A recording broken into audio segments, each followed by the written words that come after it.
The Committee on Lands calls this public hearing to order. It is 6 p.m. on Thursday, October 6, 2016. Present with me today is Speaker Judy Wampat. The purpose of this public hearing is to receive testimony on Bill 374-33.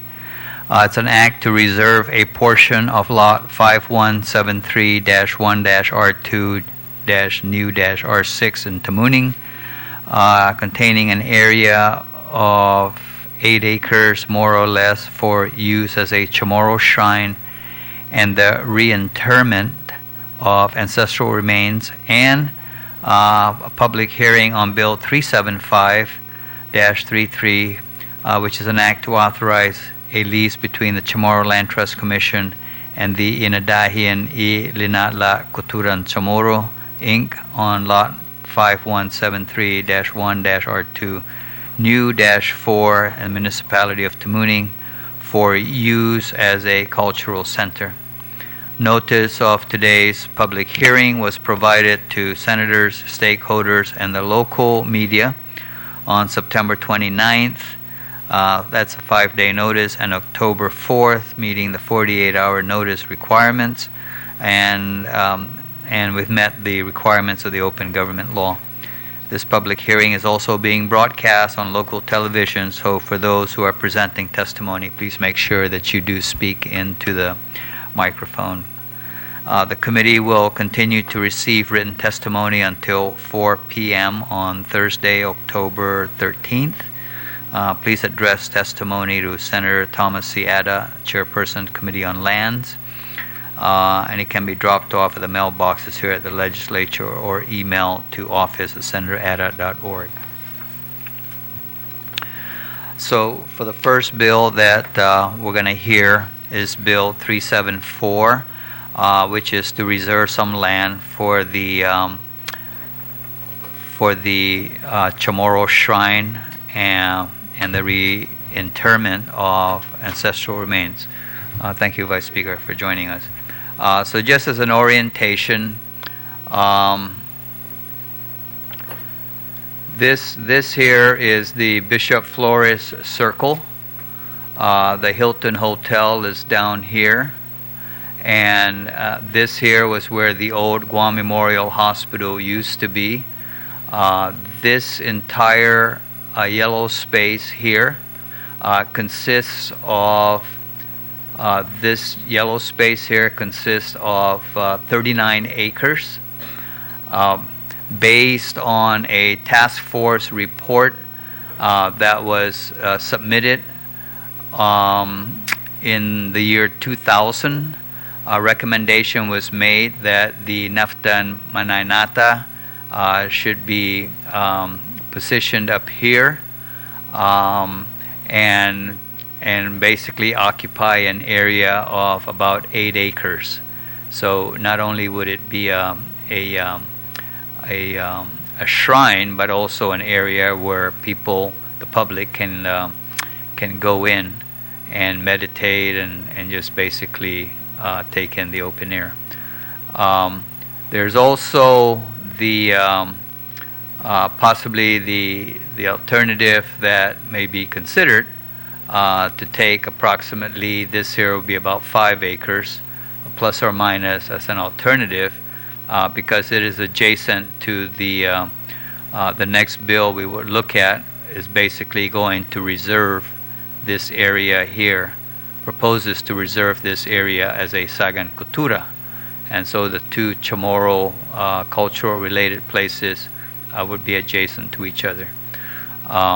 So that's basically the gist of what Bill 374 proposes to do. But this location here is where the task force back in 2000 made its original recommendation.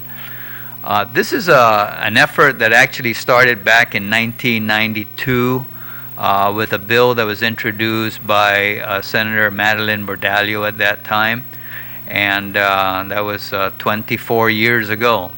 And that bill that was introduced in 1992 and was enacted into law basically did two things. It directed the Department of Land Management to find an area to for the shrine, and then directed the public library to basically come up with plans for the shrine and the interment.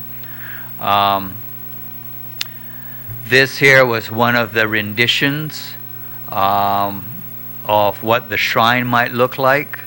I believe this was for a shrine down at the Matapang Beach Park. This was an alternative here. Shrine, I guess either up at Ipao Point, but this was an alternative rendition of what the shrine might look like. So with that, we'll go ahead and we'll. Okay, got it. So with that, we'll go ahead and in the order that they've signed up, Mr. Joe Garrido, Jose Ozoa Garrido, Mike Borja,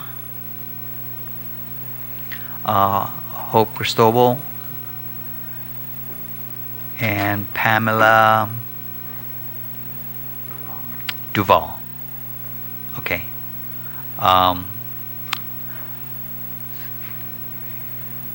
We got 4 chairs up here, so you're welcome to come up. So we'll go ahead and we'll go in the order of sign up. Mr. Garrido.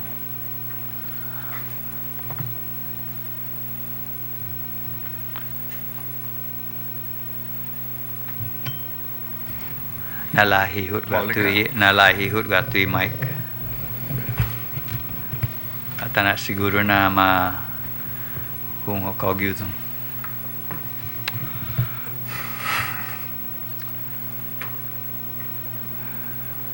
Well, agradeci i pinaponumo ni un langos pago para ta hungok na puenge. Matuzo para be panai supporti put i piniponin i dom aguzan i dom committee.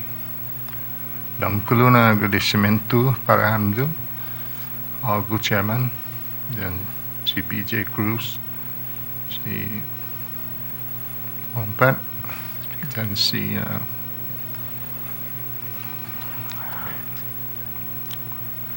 Senator Torres. Kalan estag maktugin ay dag di kalan hamalifo.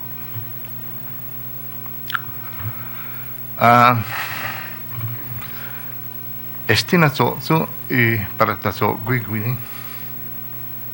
o considerarla como imas donkeluna na si sota para i mangbilota ni man mate siya ni manggay kina man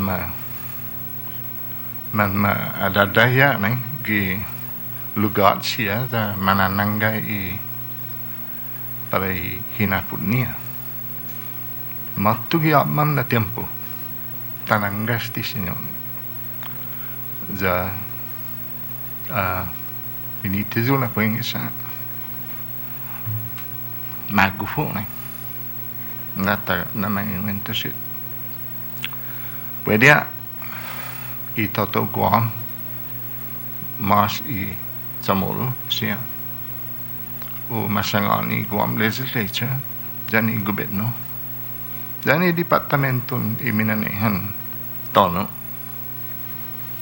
na uma-aprebas ti za mga na ugwaha disgusto mga na ugwaha zaw-zaw za tapan etnon data support testi na dong kulunci sota sa kumutita gusti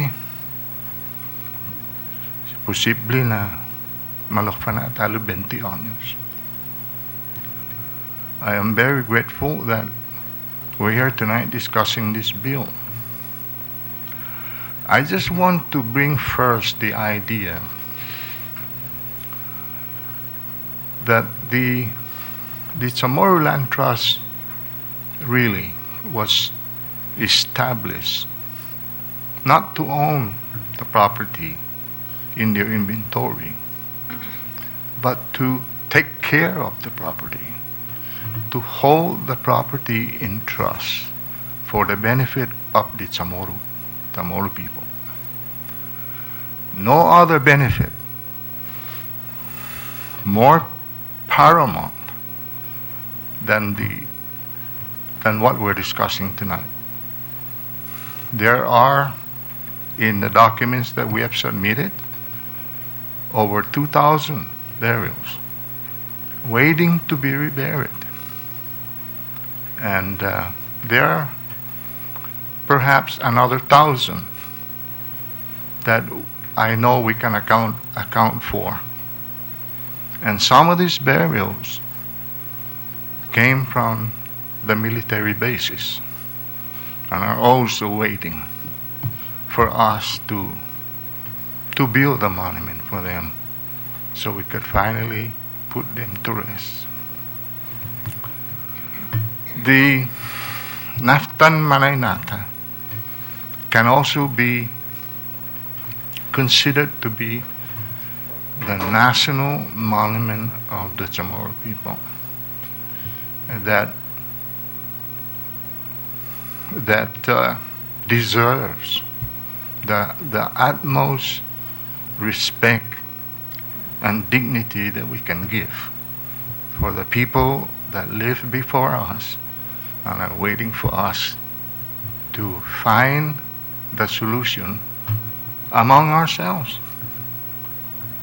The determination to find this place as the final resting place of those people that are waiting for us to complete our obligation and our duty. I know we've been at it with this since the year 2000, since I started working, but I also know that there were people ahead of me that actually began the work and recognized that something has to be done to take our people who were buried maybe thousands of years before and even buried during this Chamorro-Spanish War and all the horrible experience that our people suffered, and they were buried, and consequently, as a result of development and whatnot, they were disinterred and they were never reburied, and they are now languishing at the DNA building, at the Guam Museum, and at the military curation places that they have. I'm here to testify as chairperson of the Task Force on Free Association, because this has a lot to do with our right to express our right of self-determination. And let's express this right of self-determination to build the final resting place for the thousands of our ancestors that have been waiting for us to do our duty. I think there is no other obligation higher than this. As you know, our way of life, our culture has always been to respect not only ourselves, to respect our family, to respect our people, to respect our ancestors. No more will these folks wait. I know that in some corners of this government that there has been some perspective that the property is not using its best use. if we're going to put our shrine there. But I can tell you that the perspective that I have is that when you hold this land in trust, the greatest duty we have is that we're really holding this place in trust for the benefit of our ancestral remains. There's no other higher there's no higher use of this place, regardless. And I don't want to talk any longer, because I think that our people will understand that even if this place is the most expensive place in Tumon, the bill that is trying to establish, to create, is a dignified and most respectful work that is ahead of us, and we must complete it. Never mind if we are among or in the midst of adversities from any other people. We must have the strength and the spirit to move forward and do this work. And I will hold for now, because this topic can be very emotional, and I will hang on if there's any question that anyone wants to ask me. I just want to let you know that I do work for the Guam Historic Preservation Office, Department of Parks and Recreation, and I have the knowledge of the background of all the events and circumstances regarding this issue. And I rest my contribution to tonight's public hearing until someone asks for me to answer any question. Thank you, sir. All right. What we'll do is we'll give everybody a chance, the opportunity first to present their testimony, then we'll open it up for questions. The next one is Mr. Borja. Good evening, Senators. My name is Michael Borja. I'm the Director of the Department of Land Management and the Administrative Director of the Chamorro Land Trust Commission. Bill number 374 proposes the removal of the most valuable 8 acres of the Chamorro Land Trust Commission land from its inventory for the purpose of the reinterment of ancient Chamorro remains that callously were not properly reinterred in the first place. Additionally, this bill was introduced after the last scheduled CLTC board meeting, and this public hearing is being held before its next scheduled board meeting. Logistically, this does not give the CLTC Board of Commissioners the time to publicly meet to officially discuss the bill. Lacking, in addition, was the necessary time to digest decades-old reports, especially when there was no prior coordination with the CLTC on this bill prior to its introduction. Nevertheless, based on the bill and its exhibits, the following was determined. The Department of Land Management has determined that the area depicted in this bill's exhibit is approximately 10.6 acres with an estimated value of over $5.4 million. The bill proposes using an area for the shrine known as the Rock. Embedded in this mound is one of Guam's first geodetic triangulation survey monuments identified as GGN 002. This survey monument is the basis point for almost all surveys done in this portion of Guam and links other geodetic triangulation survey monuments. This survey monument is considered a National Geodetic Survey permanent identifier and is classified as a primary marker for Guam. A secondary geodetic triangulation survey monument identified as GGN 1767 is also in this proposed area. Epal Point, or Lot 5173, also known as Oka Point, in this bill's finding was determined to be the most suitable location for the shrine. However, the August 22, 2002 Department of Parks and Rec's letter to the governor noted other locations as well. Interestingly, the site favored most was the land that DPR had no jurisdiction but realized the need to officially request the Chamorro Land Trust Commission designate 5 acres of Epal Point land for the purpose of establishing a Chamorro shrine. The request was never formally heard by the CLTC board due to a lack of quorum for over a year and a half. When the CLTC board next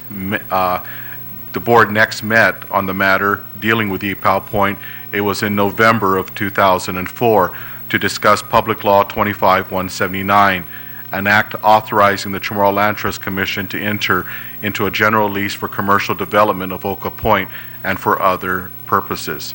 As Public Law 25-179 had codified, it declared the highest and best use of the COTC's most valuable property was for commercial development for the purpose of generating revenues to conduct infrastructure improvements on COTC lands.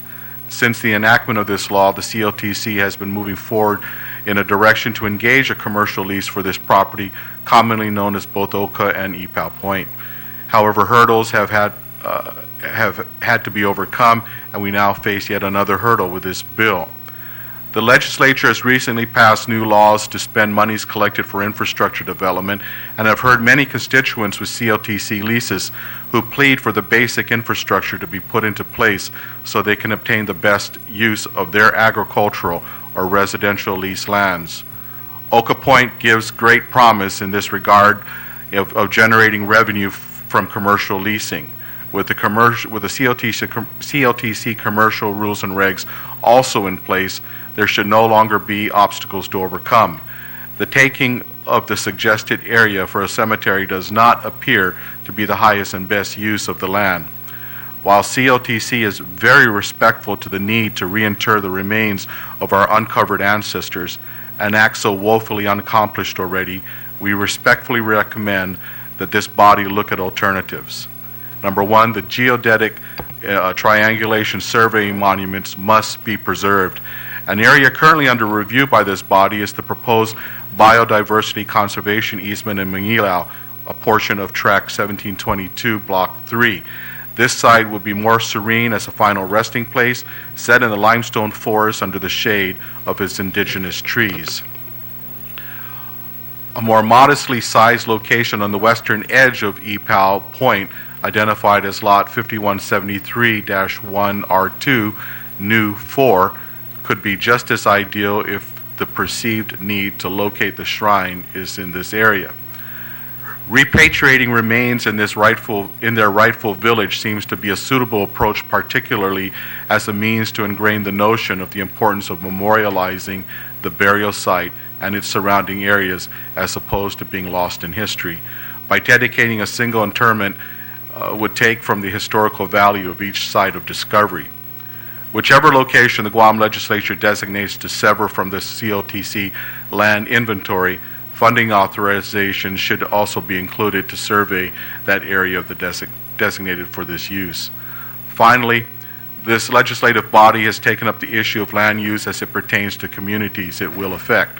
Fast tracking of this bill completely eliminates the formalities necessary to obtain resolutions from a village's municipal planning council, any notice public hearings for this land use change, and reasonable time to digest the ramifications this bill can pose. Furthermore, it undermines the Chamorro Land Trust Commission Board of Commissioners, the persons appointed by the governor and confirmed by this legislature, from fulfilling their role in this matter. As stated above, we recommend that the legislature consider alternative sites or allow a pause in this bill to ensure a more practical review of the matter. Thank you very much for permitting me to provide this testimony. Thank you very much. And please make sure that your testimony is provided to the staff. Senator Cristobal. Thank you. Hafaday, Senor Presidente Tom Ada, Segundo Speaker BJ Cruz, Speaker Judy Wampat, Senador Mary Torres, and Senador Respicio, and todo membros do comitê. Si Zeus Masi Presti na hiningo publiko, ni Priniponian 374-33, an act to reserve a portion of lot 5173-1-R2-New-R6, municipality of Tumuning, containing an area of 8 acres more or less for use as a Chamorro shrine and the reinterment of ancestral remains. Dangklun na asunto parahita tautotano dyan hamzulokwe sa bula na hinasu debi in considera put estimas que sea tresa na pahina estinabiyo. Zahugagago pasensyan mizo adelanto sa gof seryoso esti para dignidata dyan todi man mamayla naman sa moro. My name is Hope Alvarez Cristobal. I'm a resident of Tamuning. I frequently walk this area because I live right around this vicinity of the cultural center. I am here to present testimony on Bill 374-33. My dear senators, for over 3 decades now, I've appeared at this Guam legislature in my capacity as a citizen of this beautiful homeland of ours to respect, protect, and preserve Chamorro burials. But I have not been alone in this struggle. Many others have expressed concern about our people's burials. In terms of public policy that is of utmost public interest and concern, it appears that we have not yet attained a level of preservation that is respectful and honors our ancient ones with the highest level of dignity. I want to give a brief historical overview of some of the things that have happened. Upon the discovery of the desecration of Chamorro burials at Matapang Beach in the mid-80s, some 100 Chamorro elders from all over our island in our community converged there out of grave concern, pardon the pun, and distress, to pay our respects and to ask for inasi'i from the anti, or the spirits of our ancient ones, for the disturbance of their sacred burial grounds. It was our expressed desire then, after the reconsecration ceremony, that our Manaynas remains and any associated funerary objects be preserved in situ, that means in their original place. To our outrage, the burials were dug up and removed to make way for a percolation basin. The sand was then mined for landscaping purposes at Adeluk. Shortly thereafter, we sought redress in court for the backhoe archaeology and desecrations at the Nico Hotel construction site. We received a 10-day injunction on that construction and requested that the 161 burials of mostly young children be reinterred at the same site. Today, the Nico Hotel maintains the burial reinterment site where our people are allowed to visit and to pay our respects at the hotel premises. In cooperation with Historic Resources Division at the Department of Parks and Recreation, the hotel erected a monument with a beautiful plaque that tells the story of the Chamorros there at Goknya. Goknya was the hometown of Magalahi Matapang and his clan. Matapang's heroic defense of our once free people who were thriving in our sovereign land at the time is a story yet to be told within the context of Chamorro history, a history yearning to be written. The Hyatt Regency Guam Hotel desecrated over 500 human remains. The hallowed grounds of our ancestors were defiled behind solid barriers with access guarded and controlled. Once the hotel was built, the management reinterred our ancestors' remains with a Buddhist ceremony. At the entrance of the hotel today, an 18-inch tall 5x5 obscure pedestal marks the reinterment site. For over 25 years, this hotel has ignored building a respectful Naftan Manaynata shrine for our ancestral human remains. During the renovation and development of the Okura Hotel, over 400 ancestral remains were desecrated and removed. Those remains were both pre-Lati and Lati period burials. These ancestral remains have yet to be reinterred near their original burial place as required with a Naftan Manaynata shrine. My dear senators, Tomhom is considered one of the largest known Chamorro settlements during the 17th century, pretty close to the city of Fena that had over 500 homes there, and I call it the city just north of Ritidian. There is no doubt that the whole Tumon Bay is a major burial ground for our ancient ones. There is no doubt that any coastal area on Guam is a burial ground. The early Public Law 21104 of the early Naftan Managnata, introduced by then Senator Madeline Berdalio, not only sought to locate government property, but it also gave the power to the Guam Public Library that administered the Guam Museum at the time to designate the ancestral remains that would be entombed in the shrine, with a provision to do so in 90 days. Of course, that did not happen, and this responsibility then was later transferred at the creation of the Historic Resources Division of Parks and Recreation. Then, during Governor Joe Ada's time, we had an Executive Order 89-24. The policy was created in the treatment of human remains that are found in construction projects. Prior to this policy, ancestral burials were being removed and stored as artifacts. Executive Order 8924 declares the following, and please bear with me, I do want to read what it says. Number one, that burials be left in place undisturbed to the extent practical. Two, that all government agencies, bureaus, departments, and commissions, and private developers who need licenses, permits, or other assistance from the government make reasonable and good faith efforts in consultation with the Guam Historic Preservation Officer to locate such burials that may be affected by their actions or developments early in the planning process. Three, that if such burials cannot practically be left undisturbed, removal shall be done with proper archaeological methods and documentation. 4, scientific, medical, or other study shall be restricted to the minimum necessary to ascertain cultural or ethnic associations and to address significant research questions. All research proposals regarding such remains must be adequately justified in terms of standards used by the Department of Parks and Recreation for archaeological data recovery projects.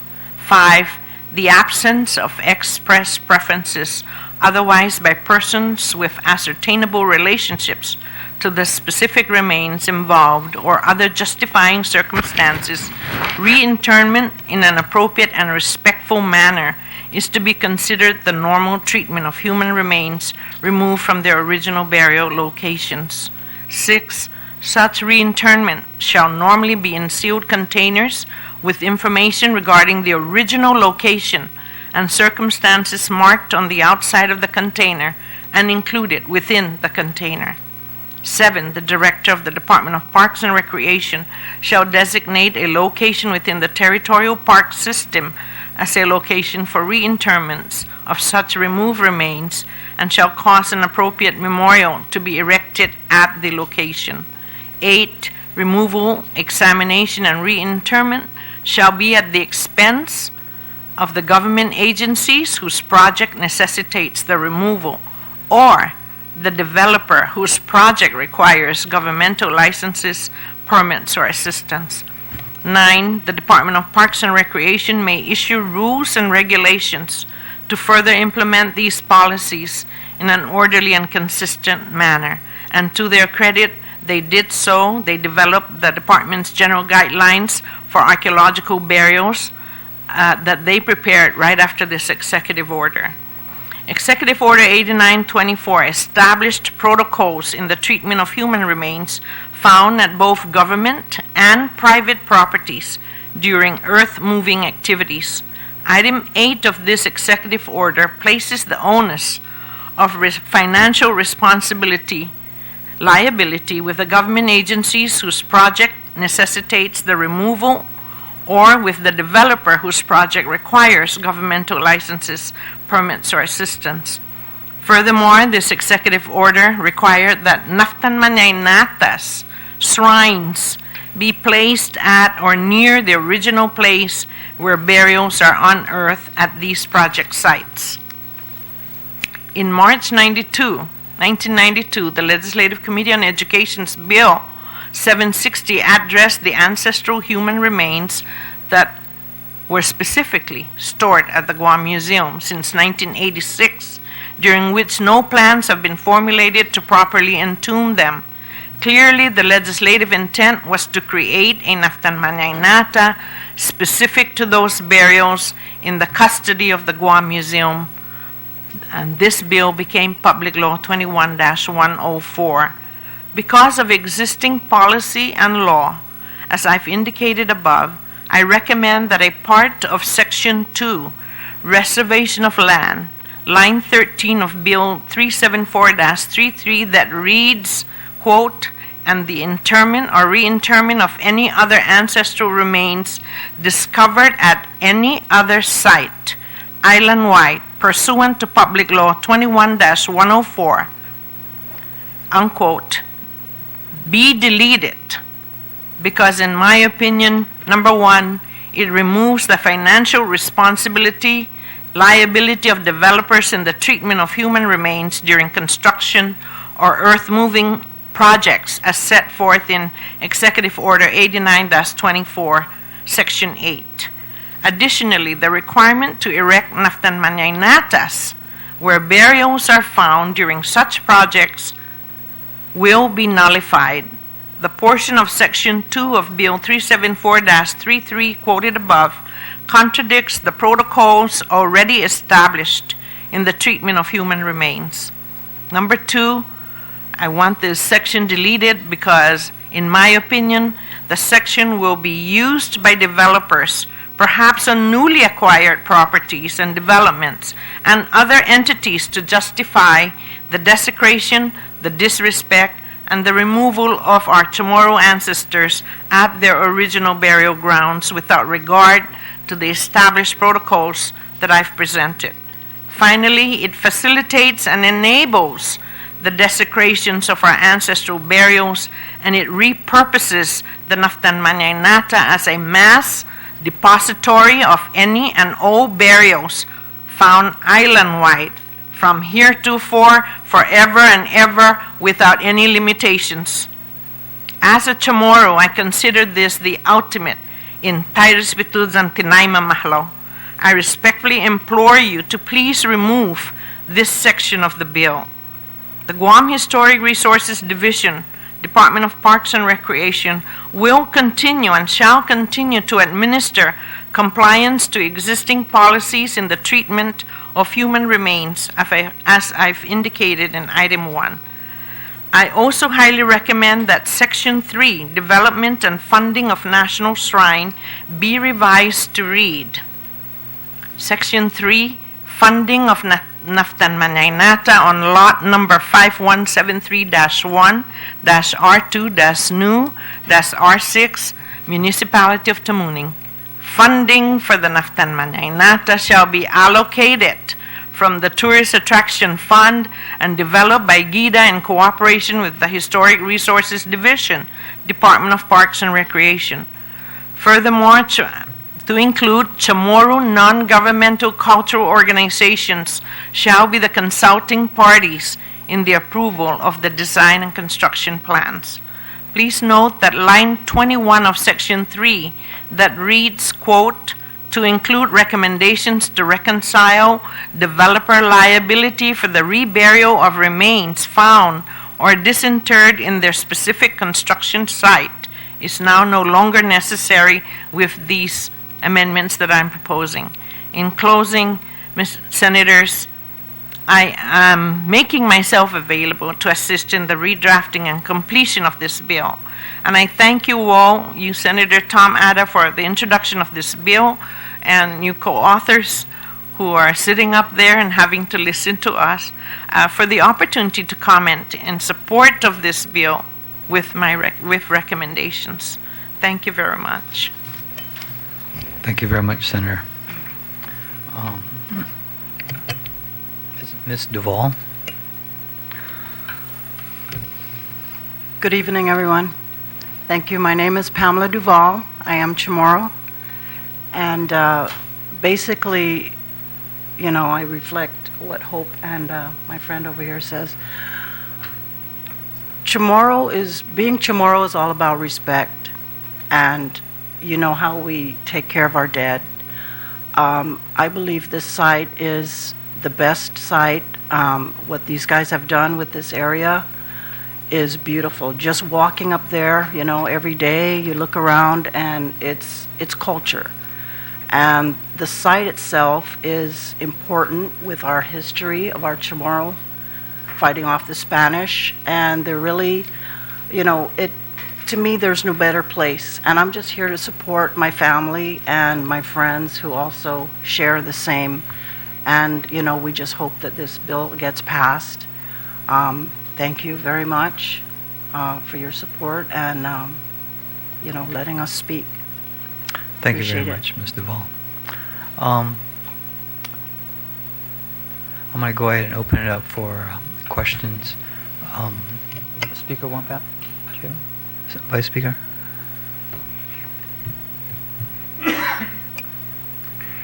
Senator Alvarez, Cristobal. Aye.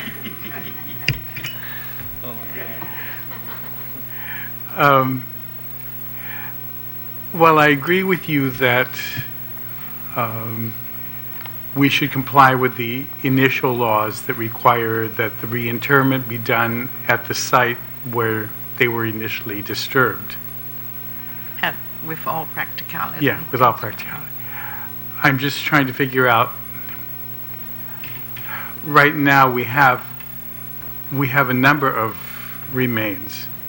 I think Mr. Garrido mentioned there was at least 2,000 that we know in our inventory, and with his position is aware of almost 1,000 in the military vaults.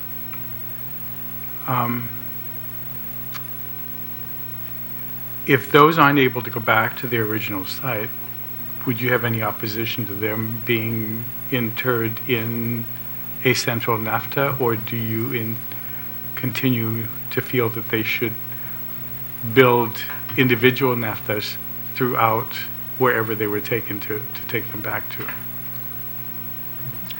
Well, I think the highest standard that has been established by the Executive Order 89-24 is to try and keep the burials in situ with the storyline or the history on a plaque, much like what Nico Hotel has done.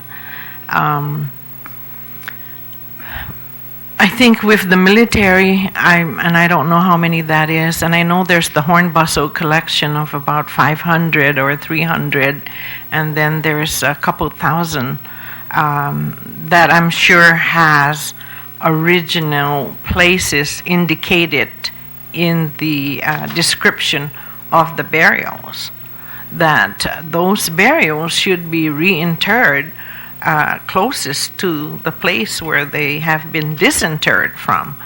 That's my thing. I think we need to keep track of that. We need to keep people, aware, make them aware where these places are, so we can, pay our respects there.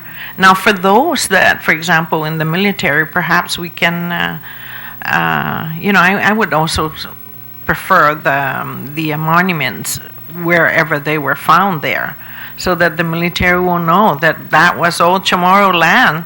As a matter of fact, Senator, I think we need to be more cognizant of the fact that these are military-controlled lands. They don't really own the land, so they were once owned, it's where our ancestors lived. And so that would be a great honor for our ancestors to have those monuments there. We don't know. There's going to be more construction happening all over this island with the influx of people coming in. And preferably, the highest and the best way to show our respect and to honor our ancient ones is to have the burials reinterred as close as possible to where the original places of burial were. Now, for those others that we cannot identify, now remember, if we're looking at Public Law 21-104, that was specific to what was being held by the Guam Museum at the time. And as chairperson of the board then, my testimony was, of course, in favor of the idea, but nothing happened after 90 days. And so, but to, like Senator Thomas stated, it's been over a couple decades or so since that occurred. And I think, this is the right time today, right now, tomorrow, to reinter those burials and give them the respect and the dignity that they deserve. And not, like what happened with Matapang is, they were taken out. And the sand was mined and spread all over Adelup and used for landscaping purposes. Probably see little fingertips lurking all over the place over there. That's become an archaeological site. So in order to prevent the disinterment and the desecration of our ancestors, I feel that these protocols, that everyone needs to know that this is normally what should be followed, and we go to the next line and so on down the line. If we can't do it, we can't save the burials, if they're on top of a ponding basin or something like that where they'll be exposed and then destroyed further, then they should be moved to an adjacent location or pretty close to the original burial. If we accept the amendments that you make and remain faithful to the earlier executive order and the earlier laws as it refers to the reburials in situ, might you have some suggestions as to a proper NAFTA? Because, it was your description of what happened to the 500 at the Hyatt that really And every time I go to the tore me up Hyatt, when you talked I about pay that. my respects to that little pedestal. It's about 18 inches tall. And that's about it. And so we'll have to amend the law to not only require the in situ reburial, but also shouldn't we have some kind of parameters about what would be a proper monument and what would and should be around it so that it's not lost in the ginger plants in the front, and there should be some benches around it so that we can sit and meditate with our...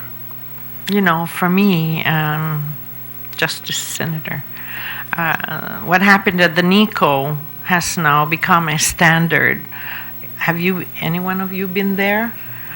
Every time I take tours or tours, I take people to the NICO hotel site. Of course, we originally requested that the area of reinterment be dedicated in perpetuity to the Chamorro people, but that was a compromise we had to live with. They didn't want to do that, but they did say that we can come anytime to pay our respects to our ancient ones. And it's a beautiful area at the corner of Nico, right behind where the guard sits now. They're doing some more construction there. And the whole story of the 161 people that have been reinterred there, half of them are 15 years old and below. And then half of that half is 6 years and below. So it was a very young cemetery of young people. And it is also the hometown of Magalahi Matapang, and to me it just resonates with me that the importance and the significance of the burials there. We can one day hopefully be able to trace our DNA to our ancient ones, there. And so, but I hate to use that as a standard because, like I said, I hope that with the big developers, the big hotels, that they dedicate the area in perpetuity. But if that can't be done, then at least designate. That's why I'm asking that you have Chamorro NGOs participate in the design, because when we did response to the SCIS, we had 31 Chamorro cultural organizations on this island, and we prepared our response by seeking their wisdom on the SCIS. I'm thinking that if you could get at least 3 or 5 organizations to participate, I'm sure that we can satisfy most members of our community as to what this monument should look like. But more importantly, it's the words you put on that plaque there, the history of the people, everything that's found there. With the Nico, there were markings, incision in the teeth, and there's just all kinds of information. Unfortunately, I'm not informed by Dr. Ahiro Kurashina, who did the archaeology there, that the burials were reinterred with the associated funerary objects, because those are also sacred objects that we usually find with our burials. And still, I prefer the in situ because it keeps the context. I mean, we haven't written our Chamorro history yet, and all of this information is going to be found there.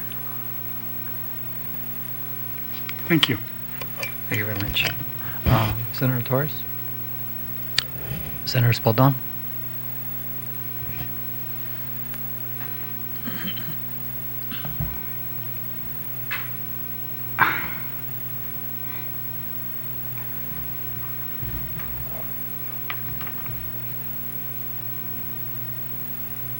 Just from listening, and excuse me for coming late, I had a previous meeting that I had committed to prior to this, knowledge of this public hearing. But I have taken a look at the bill, and I'm trying to understand it. And I guess one of the questions, and I appreciate your testimony, and I do understand what's coming from here. I guess the question is, without really understanding what the Naftan will be, right? I guess the question that comes to my mind would be whether, let me just ask point blank, how do we get to 8 acres? In other words, without knowing really what it's going to look like and what the project might be, should it be 8 acres? Can it be a little bit less? Can it be a little bit, or should it be a little bit bigger? I don't know. And that's why I'm going to ask the question, right? How do we get to 8 acres? The 8 acres was in the report, the report that was published by the task force in the year 2000. They had asked for 8 acres, more or less, and I can only guess that acreage was based on, this is one idea for what the shrine might look like. This was another idea of what the shrine might look like, which certainly seems a lot smaller than this one. And in that task force report, it also talked about, the physical structure itself, and then having the open space for people to be able to sit down and meditate and just basically have that safe space.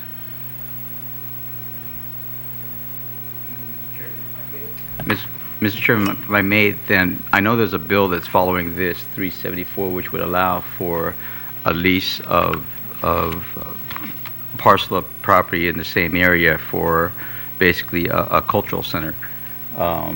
Is this footprint of 8 acres for this Naftan part of the property that's being looked at in the next bill? So the task force report was looking at an area to be set aside for this Naftan. something pretty much as is outlined here, with this here being the shrine. Given the fact that this here is going to be the next bill that sets aside this cultural center, an alternative that might be considered might be this here, but this here still takes up, I believe, this is about 5 acres, and this would be adjacent to what would be the Sagan Cultura. So now the acreage, again, that was, we took that from the task force report, and I think it was kind of a, it was a guesstimate. So obviously the bill would have to be languaged in a way that gives the flexibility to up to 5 acres, whether it's this configuration or that configuration. Now we're going to need to get down to the details and really tighten that up. Okay.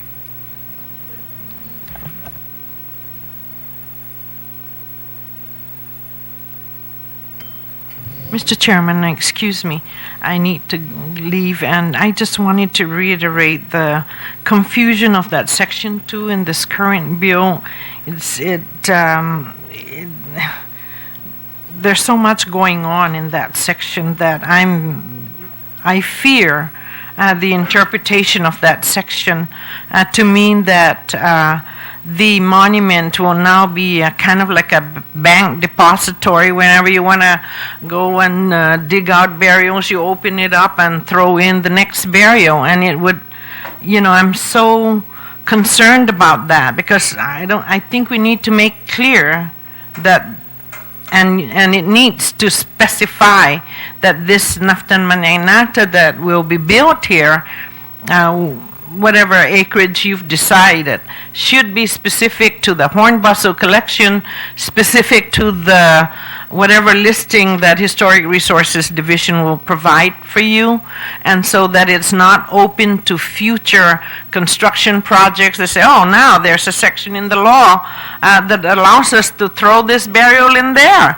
And so that's what I fear. I fear the final desecration, final disrespect of our ancestors, to leave that Naftan open for future burials. It will definitely nullify the previous protocols, and it will, it'll prove very disastrous. Understand. Thank you. Okay. Mr. Garrido.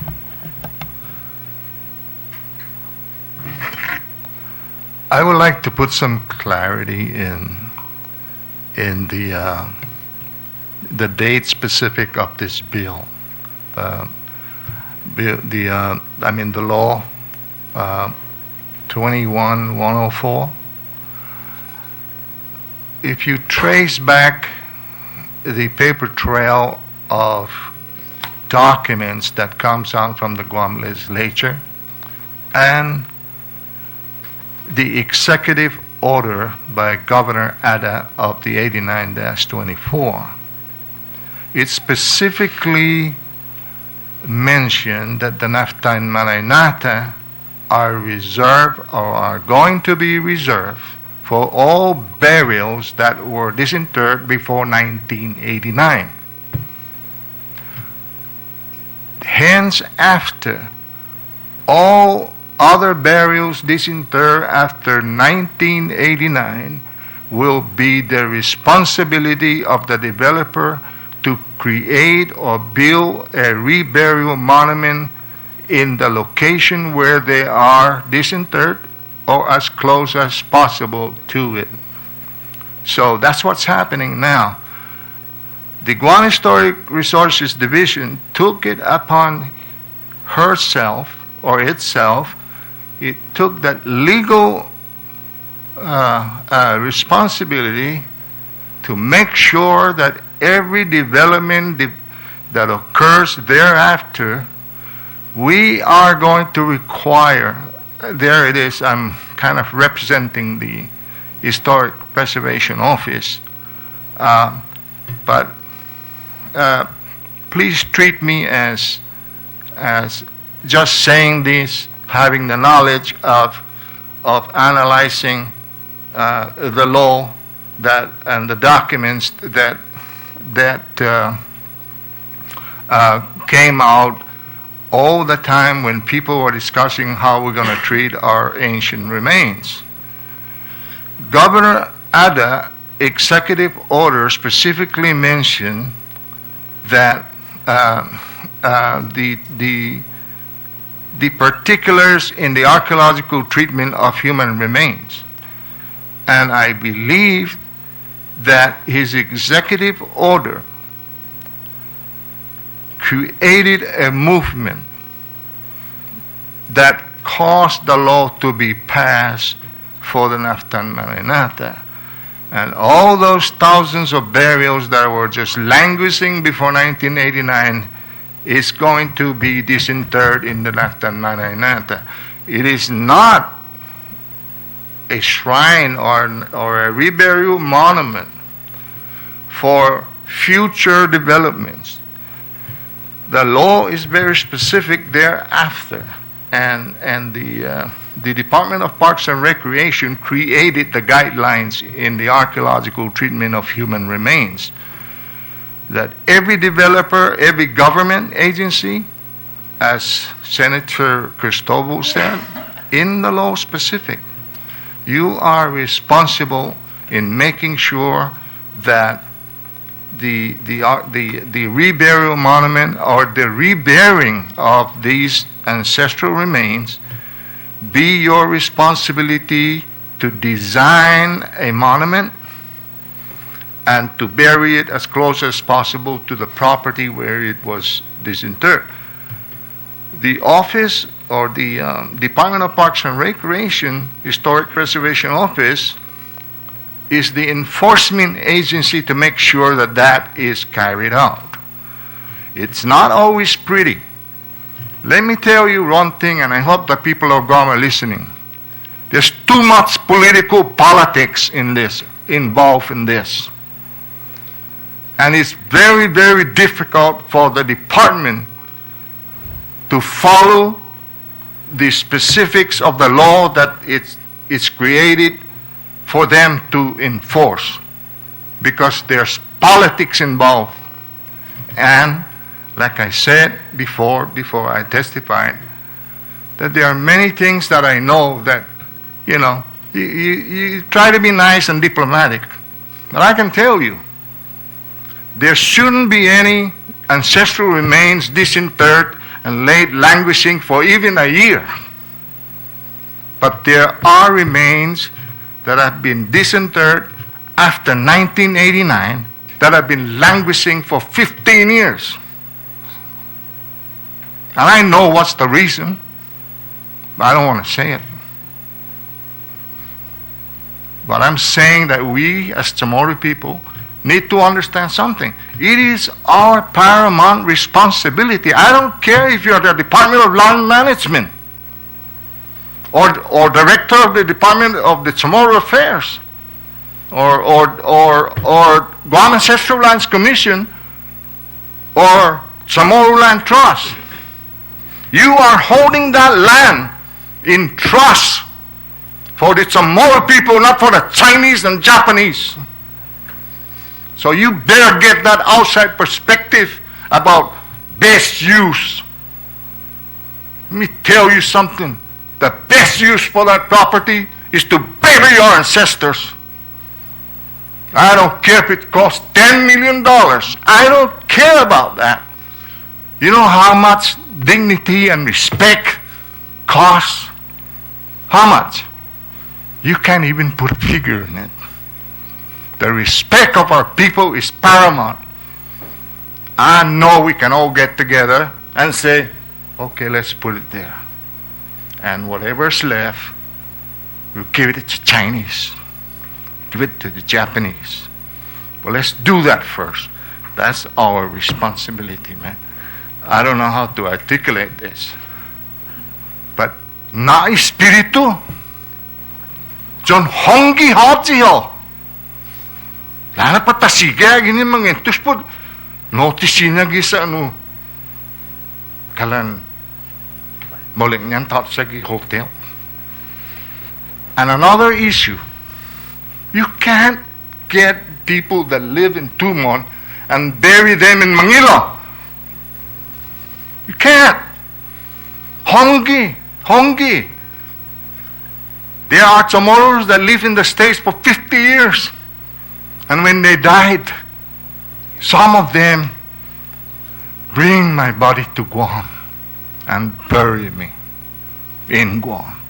It's the same.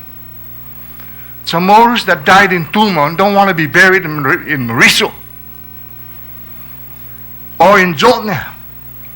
People that died, Chamorros, ancient remains that died in Jotnia, are buried in Jotnia, in Ilik. To me, to say that the remains dug out from the Ilik Bridge project, 80 remains, we're going to decide that because that place over there is a little bit more expensive, let's take it and bury them in Mongmong Totomaiti. Come on, let's take that thing out of our perspective. I respect the opinions of other people, but this is our opinion, founded on ethnicity and blood. That's our people we're talking about. Let's bury them in Ipoh Point. The rock, we're not proposing to get a bulldozer diet and just completely destroy the rock. The rock is part of the memorial landscape. That's what we're saying. Traditional landscape. Just because we want to be a little bit more compromising, let's just use 2 acres, Senator. No, let's use 8 acres. Let's use 7 acres. Why? Because landscape, the scenery of the traditional landscape is embodied in a memorial place. Have you ever gone to the United States and see their national monument? Man, one of their national monument is half the size of Guam. Nobody said, no, because I think we're going to build hotels and all kinds of stuff. No, it makes you cry to visit the Arlington Cemetery. It's just something that is not supposed to be commercialized. And you know what? I think it's fitting because there is also a cultural kulturan Chamorro nearby that is expressing that culture that existed 4,000 years to embrace the national monument. Believe me, I know we don't see it and maybe I'm just yakking, but I envision a respectful national monument that even the Japanese tourists would stop by immediately and say, wow, you know, hey, money is not everything.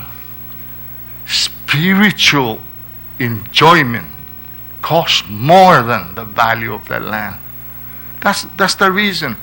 Why did we choose Ipoh Point? Well, we choose 6 other places, but Ipoh Point is the most viable, the most respectful, and it's the highest point where the monument can see the beacon of its lights all over Guam. If you go to Ipoh Point and you look out to the ocean, then you turn around and look up into the interior, you see Guam, you see north, and you see all the way down to the south. That is tremendously uplifting. And when you stand there and everything is done, we can say, Saina Munarjan Ichetso Mami. We finish. We're finished. We've been trying to do this thing since 1980, in fact, 87. And I know that Senator was involved in creating a situation that stimulated the establishment of all these things. Because without the Nico fiasco, there won't be any Naftan Mananata. The governor's not going to issue out an executive order, because during that time we had nothing to guide us to respect our ancestors. Nothing. And I think it's time, and I'm sorry that I'm loud, but I'm just saying that before 89, burials were just being disinterred, and nobody's thinking of reburying them. They'll put him in a Budweiser case and store it somewhere. Believe me, I've been in there working for almost 18 years, and I've seen it all. I've seen all the boxes in DNA building. I've seen all the boxes that we took and reboxed them because they were boxes so disrespectful, and so we had to rebox them and transfer them to the DNA building. It makes you cry. You look at all those skeletal remains that are just, when you see a skeletal remain and it's boxed in a Budweiser box, I said, wow. So we forced and we made ourselves loud. And we said, from now on, the archaeologist is going to use an archival box. We don't want any box of our skeletal remain to come in here and looking like a what do you call that? Butt light. That's what's happening. I'm just saying, we don't have to fight. We don't have to challenge ourselves among each other. If we can only see the value of the commercial value of the place, but see the spiritual value. Once we do this, I think it's good for Guam, it's good for our people. We just need that animal. I know. I appreciate that, Mr. Guido. I really do. And you don't have to excuse yourself for being loud. I think you were just being passionate, and that's a good thing. But I was just asking the question, why is it 8 acres versus 10 acres versus 5 acres? I just wanted to try to understand what the footprint was and what we're going through. And I do understand what you're saying. I am very familiar with this place. When we first came to Guam, we lived in that area. I know the views. I know what you can see. I know what it stands for. And I understand the beauty of the area.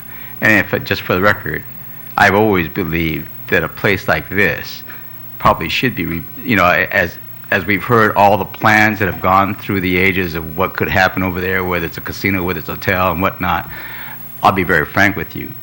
My perspective was sometimes you need to reserve the best piece for your own family. That's just my perspective. And so we don't have an argument. Like I said, I was just asking 5 acres versus 8 acres versus 10 acres. Wasn't sure what the footprint was.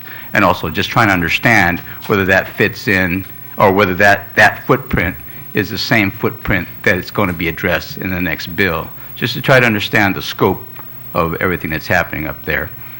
I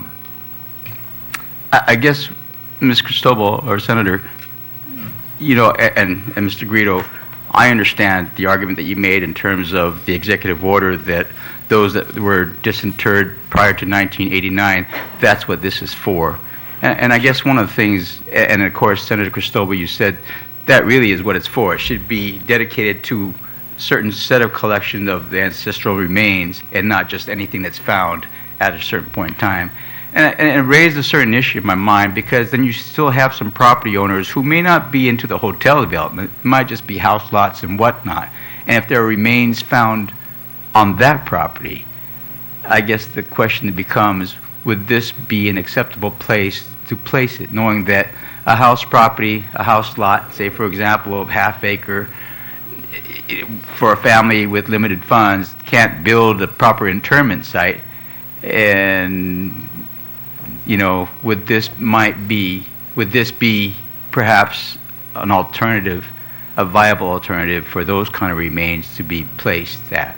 The law include that, Senator. Okay. The law included that if it's impractical at all, maybe impossible to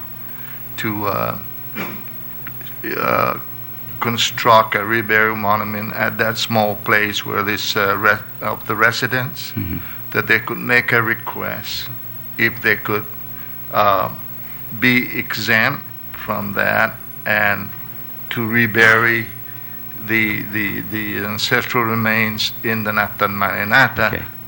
but they have to pay for the cost of for everything, including being charged by the Guam Museum or the Department of Chamorro Affairs as to what is the price or the cost of the reburial that is going to be reburied, or the burials that is going to be reburied at the Nafta Marinata. However, we are not encouraging that should be the prevailing attitude of everybody. You see? Understood. But So- there will be those situations where There there will may be be that some situation, remains sir. found on private property that by just common folk who really can't afford. And now that you say, well, okay, if they're responsible and if that's in law, we might have to take a look at that again.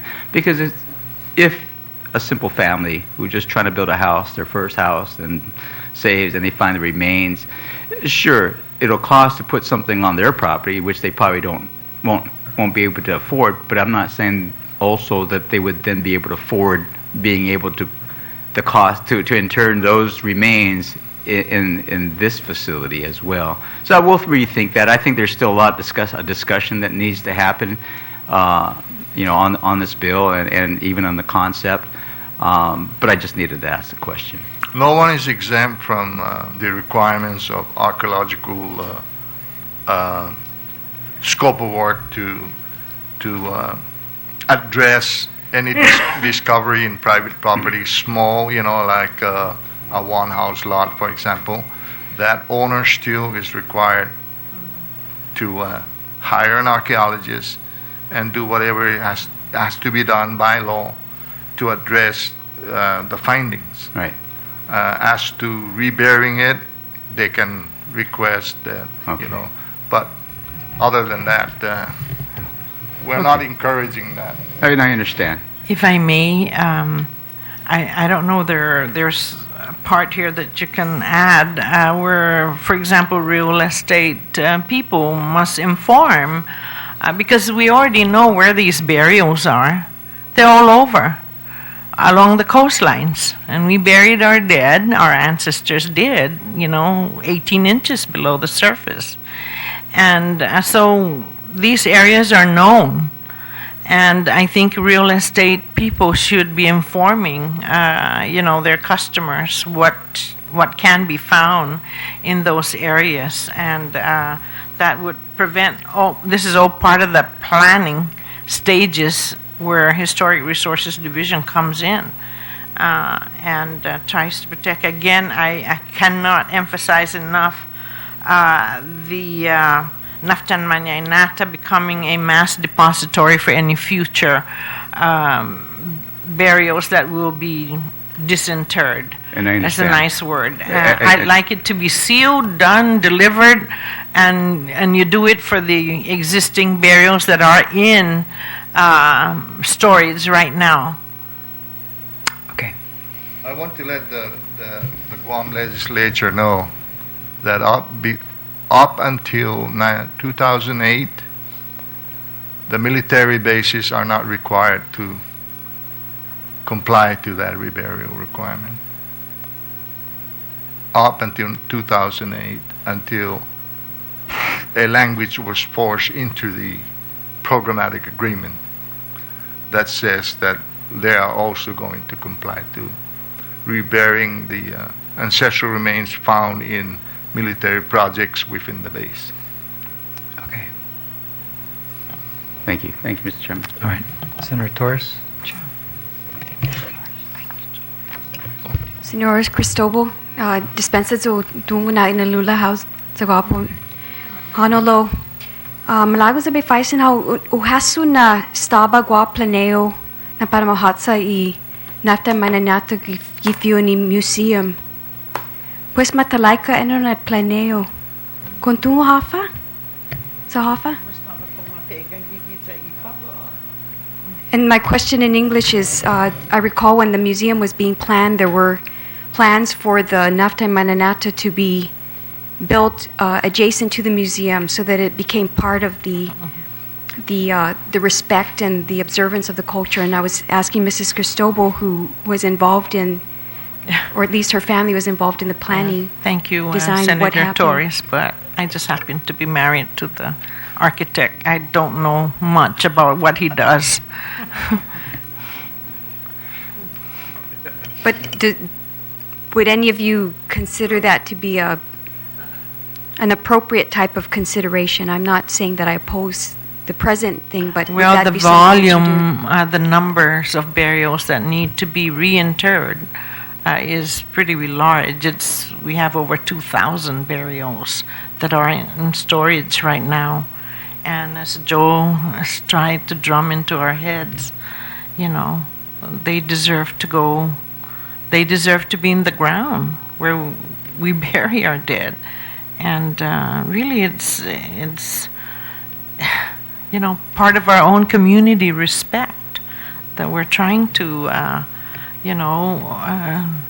show here, because it's not just about our own personal dead, but it's about our own community respect for the dead. So, do comprendi lo o hasu na staba kalan mauli keno na planeo ze.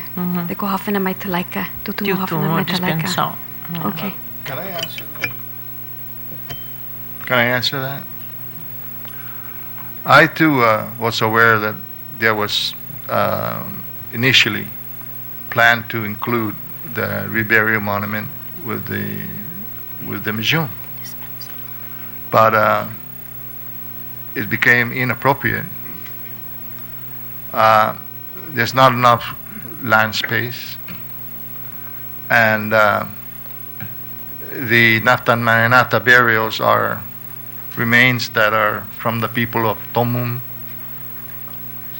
Ipal, Goknya, Fafai, and they should be buried as close as possible to where they came from.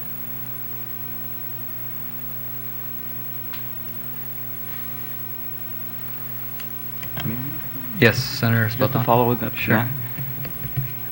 In that line of thinking then, since basically being an island, the shoreline encompasses the whole island, are you suggesting that if this is built over there and it's just for specific ancestral remains, that the possibility exists to develop other areas around the island that were close by? I mean, say for example down south, if you're saying that those who are buried down there and can't be accommodated on property down there, that perhaps there should be other monuments like this or shrines like this for internment? Are we going down that road? The law specifically says that they will be reburied as close as possible to where they were disinterred. And yes, if we're going to follow the law, then they will be reburied where they were disinterred. So if they were disinterred in agate, for example, in a development, that's where they're going to be reburied with a monument, design and construct a monument to rebury them. If there's another I mean, basically, it's same all over the place.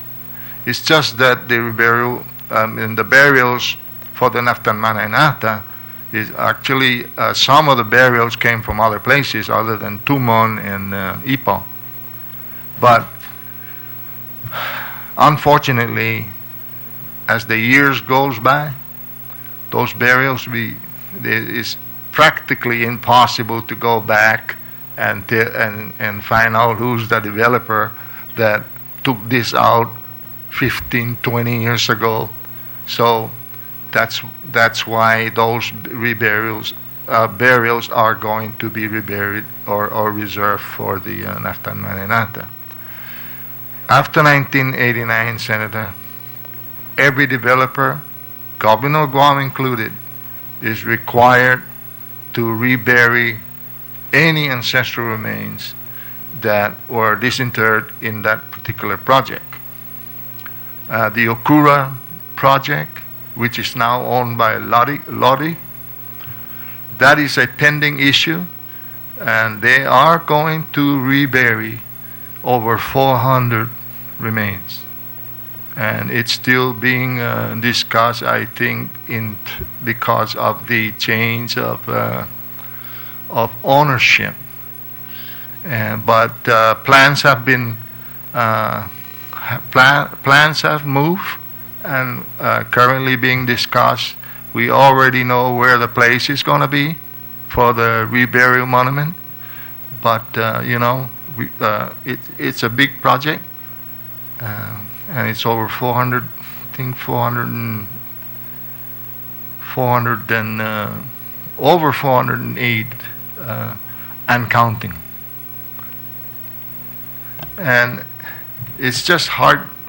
It breaks our heart because there is an ethical rule that if a development keeps disinterring burials, at some point they have to stop and meet again on the table and say, wait a minute, I think that place has more burials waiting for us to disinter. I think maybe what we need to do is to stop and redesign the design of the hotel and get away from this area. Otherwise, if there are potentially 1,000 burials, are we going to say that go ahead and keep this excavating 1,000, more burials? It's got to be a limit. I don't know how to settle that. All right, thank you very much. Okay, so if there's no further questions, then we'll consider Bill 374 as having been duly heard. Thank you very much. We're going to go right into the next bill. That's Bill 375. 375 is 375 is an 8-acre plus or minus, and the this here is the Bishop Flores Circle. This here is the road that goes down to the Hilton, which is here. So this location here basically overlooks the Hilton Hotel. There currently is about 4 or 5 houses, the old staff houses that are up here that are being used by the Inadahin Linatla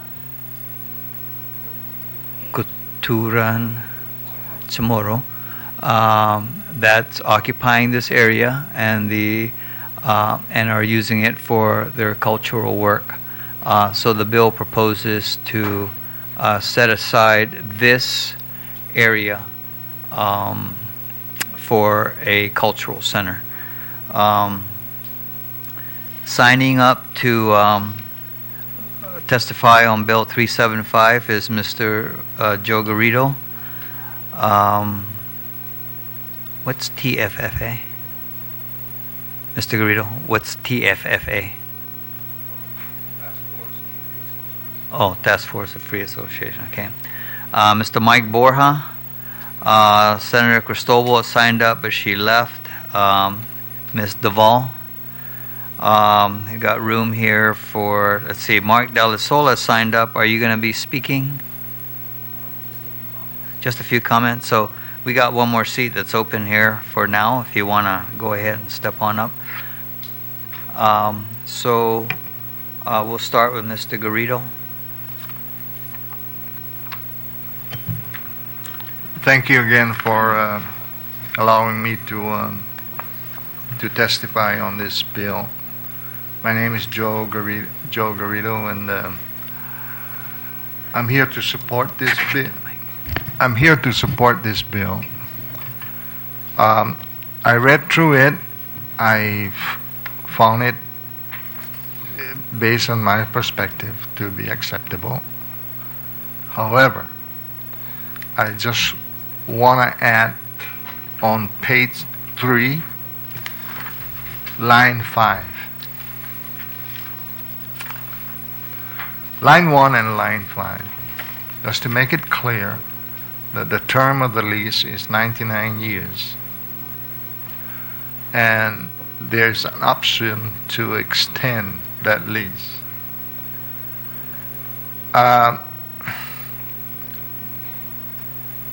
On line 5 it says termination. No provisions to terminate. I like some clarity on that line, whether that means that the Chamorro Land Trust cannot terminate that lease. The intent of the bill essentially is to designate that 8 acres of property for the next 99 years as a Sagan Cultura. So that's the most fundamental part to it. And for the next 99 years, that's what we want to see up there as cultural activities. Why did I ask these questions? Because I know that there are leases that have actually been signed, and then after 10 years, someone, the Chamorro Land Trust, would tell that person that he has to relocate. And I would like some provision in this to say that the lease is irrevocable and cannot be terminated until 99 years have gone by. I don't know if that's possible. Yeah. I know in the Chamorro Land Trust rules and regulation, there is a language there that says that. I don't know if this can be exempt from that. All right, well, we'll take note of that. I think the important takeaway with the introduction of this bill is it starts the conversation, and at least it puts out there what is the fundamental intent of what it is that we want to do. And the most fundamental of that is to set aside that property as a Sagan Cultura. And so that's the most fundamental of all. There's a connection to my question. There's a connection of that question, the Lilala Culturan Chamorro being there, and the shrine. As long as that shrine exists there, what I meant is that Inilala Culturan Chamorro shall also exist as long as the shrine remains there. I understand what you're getting at, and I think there's some legal nuances probably that we're going to need to go in there, and this is where the committee is going to need to, seek counsel to see how we can. But I think I get the gist of what it is that you're saying. There's only 2 cultural centers here in Guam, and that is the Gefpagu, as you said, That's right. and this one. Right. And I hope that even both of them shall exist for the next 1,000 years. Understand. That's my perspective. Thank you, sir. Thank you very much, Mr. Garrido. Mr. Borja? Good evening again, Senators. I'm Mike Borja, the Director of Land Management and the Chamorro Land Trust Commission's Administrative Director. Bill number 375 proposes the almost perpetual granting of a very valuable 8.5 acres of Chamorro Land Trust land from its inventory for the purpose of issuing a lease to an organization for use as a cultural center. Strikingly, it also dictates there be no termination provisions to the lease. Additionally, this bill was introduced again after the last scheduled CLTC board meeting, and this public hearing is being held before its next scheduled meeting, so they haven't had an opportunity to review this formally. Nevertheless, based on the bill and its exhibits, the following was determined. The Department of Land Management has determined that the area depicted in this bill's exhibit is 8.5 acres with an estimated value of over $4.3 million. The lease is for 99 years at $1 per year and specifically dictates there be no termination provisions to the lease. The bill is very general in defining the use of the land as a cultural center. The bill does not provide a reversionary clause in the event the designated lessee fails to use the property in accordance with the intended use or is no longer a valid organization. This portion of land was originally designated for commercial use by Public Law 25-179. The organization that's the designated lessee is a nonprofit corporation and is currently engaged in a license agreement with the Chamorro Land Trust Commission for the lot identified in this bill under the following terms: not to exceed 5 years from December 2006 to December 2011, with 3 successive 5-year options to extend. A written notice is required to exercise the option to extend the lease. Payment terms of the license is 5% of each dollar collected as an entrance fee. As Public Law 25-179 had codified, it declared the highest and best use of the COTC's valuable property was for commercial development for the purpose of generating revenues to conduct infrastructure improvements on CLTC lands. Since the enactment of this law, the CLTC has been moving in a direction to engage a commercial lease for this property, commonly known as both Oka Point and Ipao Point. Considering that the bill's designated lessee is a current licensee of the land, the following are the findings concerning this organization. Inadahan Ilinatla Katuran Chamorro began its CLTC license in December of 2006 for a 5-year term, but never exercised its option to extend for another 5 years by submitting a written notice making this request. As a result, it has been using the land without formal declaration to continue its occupancy. Payment terms for the license agreement were for 5% of the entrance fees. To date, no payments have been made to the CLTC. As a nonprofit organization, this organization is required to file an annual report with the Department of Revenue and Taxation. Records of their filings show an annual reports were filed for the years 2007 to 2014, collectively filed on August 3rd, 2015. Filings for the 2015 and 2016 reports are delinquent. In these reports, the corporation's directors and principal officers are identified, and we must conclude that the organization's responsible individuals are the ones stated in the latest annual report filing. While the CLTC is very respectful to the need to institute a location for the Chamorro Cultural Center, it is mindful that the land being designated by this bill had previously been designated for commercial use as a source for revenue to assist with the infrastructure development of CLTC's agricultural and residential lessees. It is also understandable the growing pains of a new nonprofit organization encounters, but after 10 years of existence, the organization needs more than just land, and it should contribute in a greater way for the land it's using. The Articles of Incorporation for this designated lessee states in Article 4, Paragraph G, that it is empowered to pay reasonable compensation for services rendered to the corporation. The granting of this precious piece of land must have a compensation beyond the nominal amount identified in this bill. The following are recommendations for this bill. The contractual term should be for 20 years with 4 options to renew. the lessee organization must maintain nonprofit status. The lessee organization must be current on all report filings and a copy of the filed reports furnished to the CLTC. The lessee shall not be authorized to assign, transfer, or sublease the leased land. A reversionary clause should be added in the event the designated lessee fails to use the property in accordance with its charter, defaults on the terms of the lease, or fails to maintain its nonprofit status. A compensation greater than the nominal amount identified in this bill must be sought. This can still be a form of a percentage of an entrance fee collections or an established amount, whichever is greater. The established amount should be an amount that would incentivize the organization to make the leap to a true cultural center, self-sustaining in all aspects. And we also suggest that we reduce the overall size of the current lot by bisecting it at the access road, resulting in 5.1 acres of land. This is the actual area of land currently in use. The remainder would be returned to the CLTC land inventory. The intent of our leases is we want to ensure that our leases are structured sensibly and responsibly.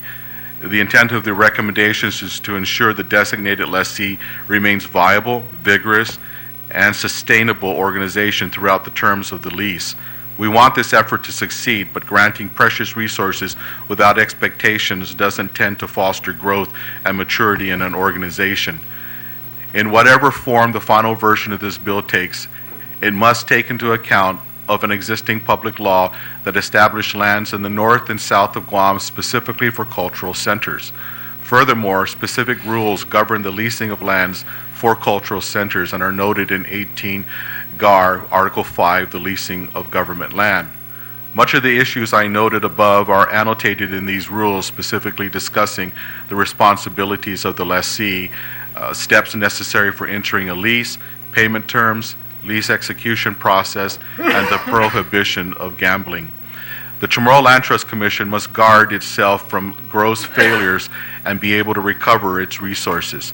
Our lands are finite, yet our generosity must be tempered for the long haul. The CLTC strives to maintain its focus on its primary mission of granting residential and agricultural leases and ensuring a revenue source for those lands to be fully and perpetually functional. Again, thank you. Thank you very much, Mr. Borja. Ms. Duvall?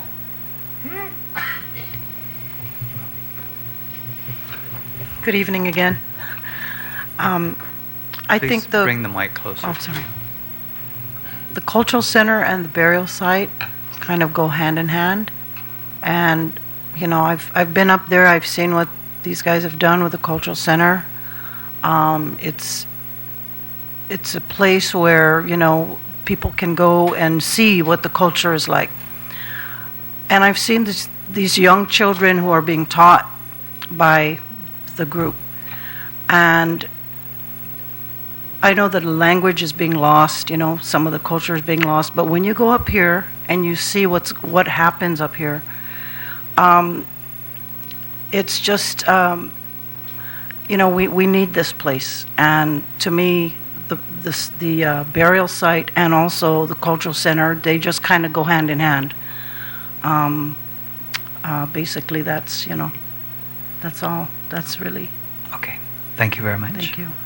Mr. Dalsola?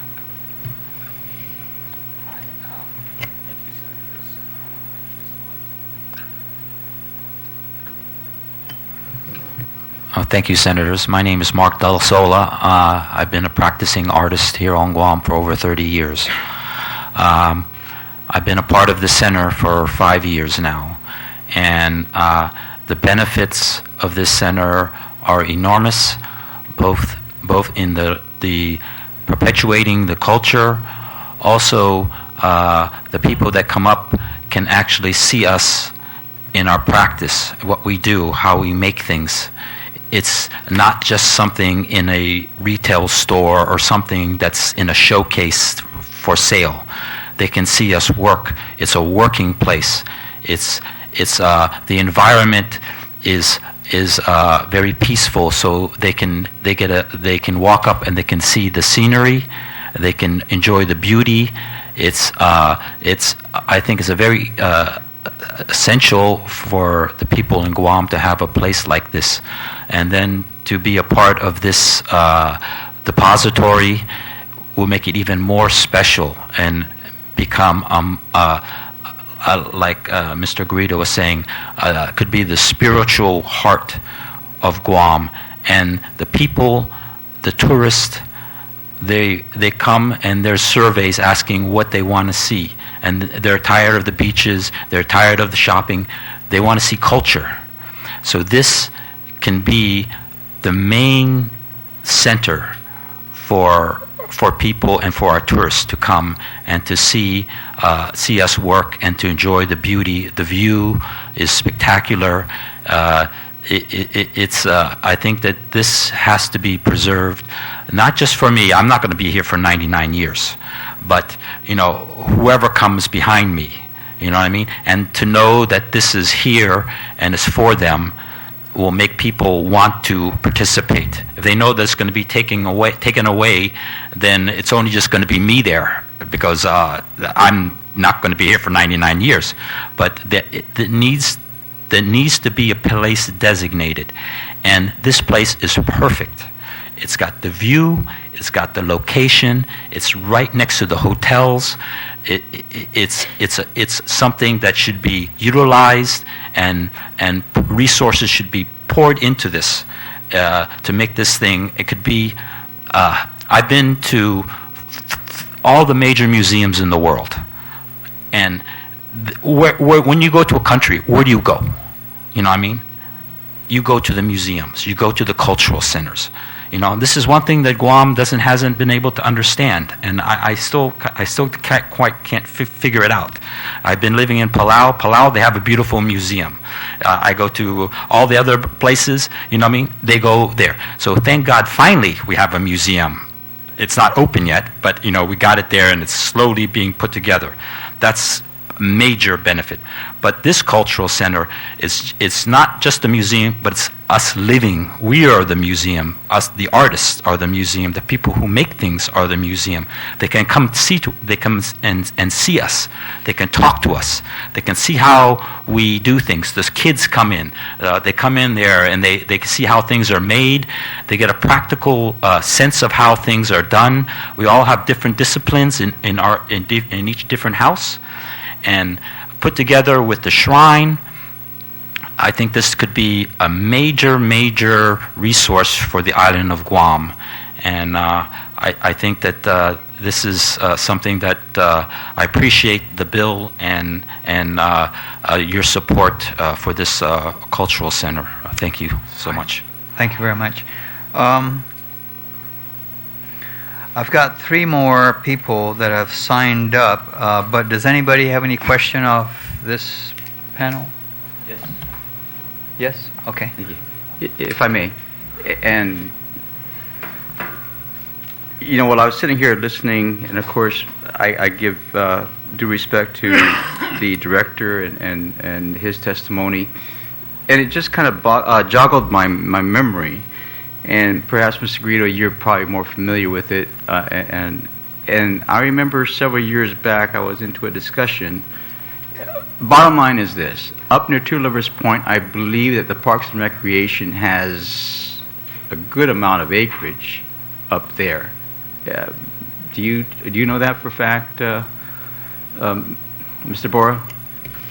Only because, and the reason why it came back to mind is because there was an attempt by a private landowner to exchange a piece of property that he owned, that he claimed the government was basically had a taking of some sort, right? And he wanted to trade that property for property up there. It was just described as a lot number, but when I did my homework, I discovered that lot number was right there, right beside the private property of Two Lovers Point on top, and it belonged to the government of Guam. And I believe it was something 28 to 32 acres in that ballpark. So when we start, and I guess I bring this up now because now that we're talking about something of significance, and if you want to be all inclusive and still have that view, and it's a fantastic view, got to admit, from up there. And of course, there is, the Two Lovers Point, which is kind of the emblem of Guam. Would that be an acceptable point of discussion to look at, to put everything? I mean, because I believe it's going to be more. It is more than 8 acres. More than 16 acres. If we're talking these two properties together, I think it's almost double the size. I believe it's around 28 to 32 acres. Are you familiar with that, Mr. Borja? No, I'm not. But a lot of the lands in that general area were federal excess lands that it's been returned to most of their ancestral owners, and in fact, in that area, there used to be a Palau cultural center, for example, used on the properties, and they had to relocate from that. Yeah, I'm not talking about those properties. I believe that property was right beside the Two Lovers Point area. As you're facing Two Lovers Point from the sea, it's on the right-hand side. But again, and I'm just throwing this out just for the sake of discussion, because it's property that may be available and might be also an alternative suitable location for something like this, and it could be a win-win for the Chamorro Land Trust.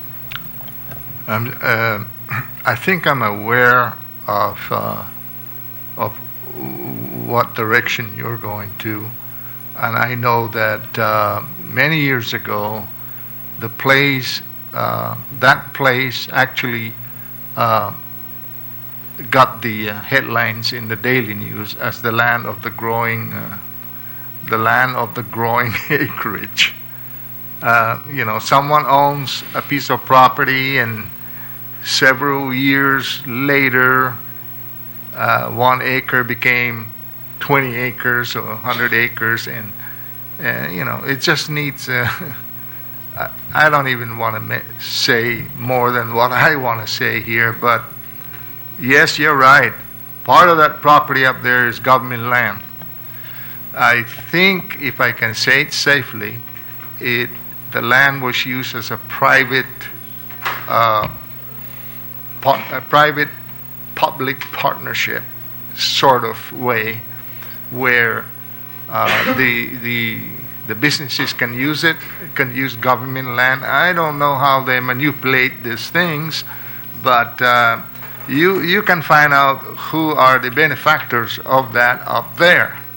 I just happen to think that Two Lovers Point is highly commercialized.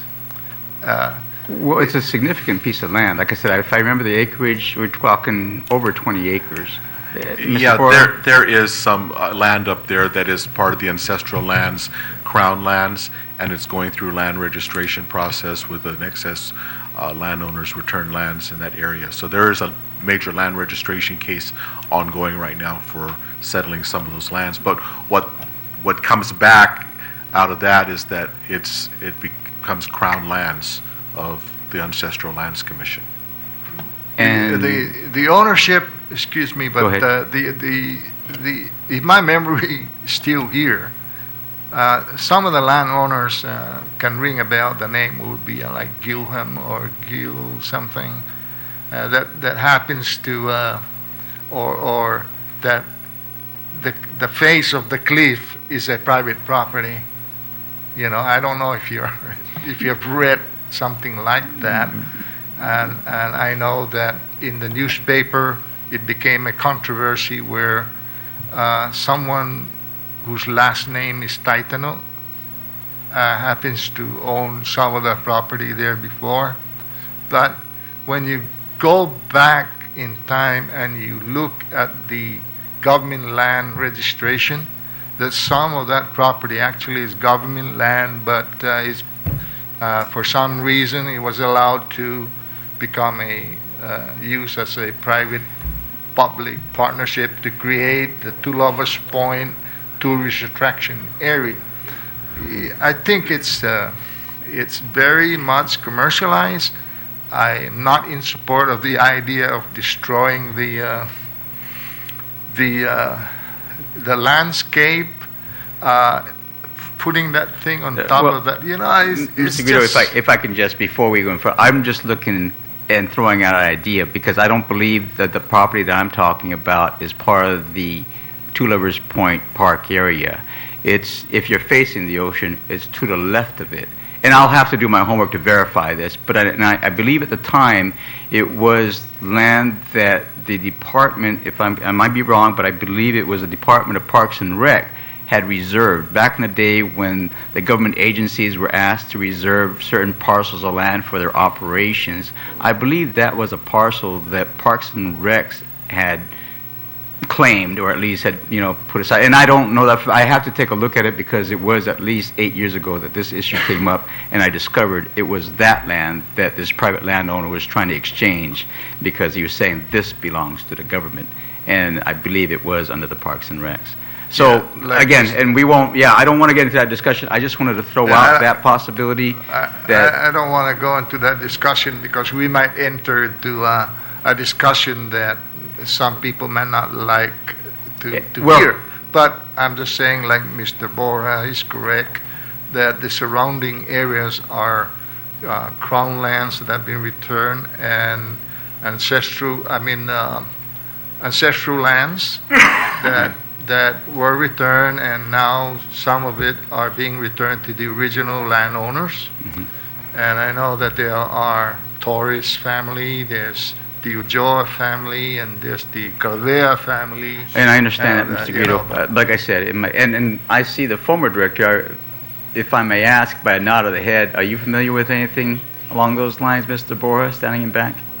On those properties? Why don't you step forward? May I, Mr. Chair, ask him to come forward? All right, and so we'll just touch on that briefly, and I know you wanted to see if there might be alternative. If there's an alternative. If it's not, then... Yeah, those properties up there in that area were actually returned not under federal excess, but actually by an act of Congress. That was Public Law 103-339 by Congressman Underwood at that time.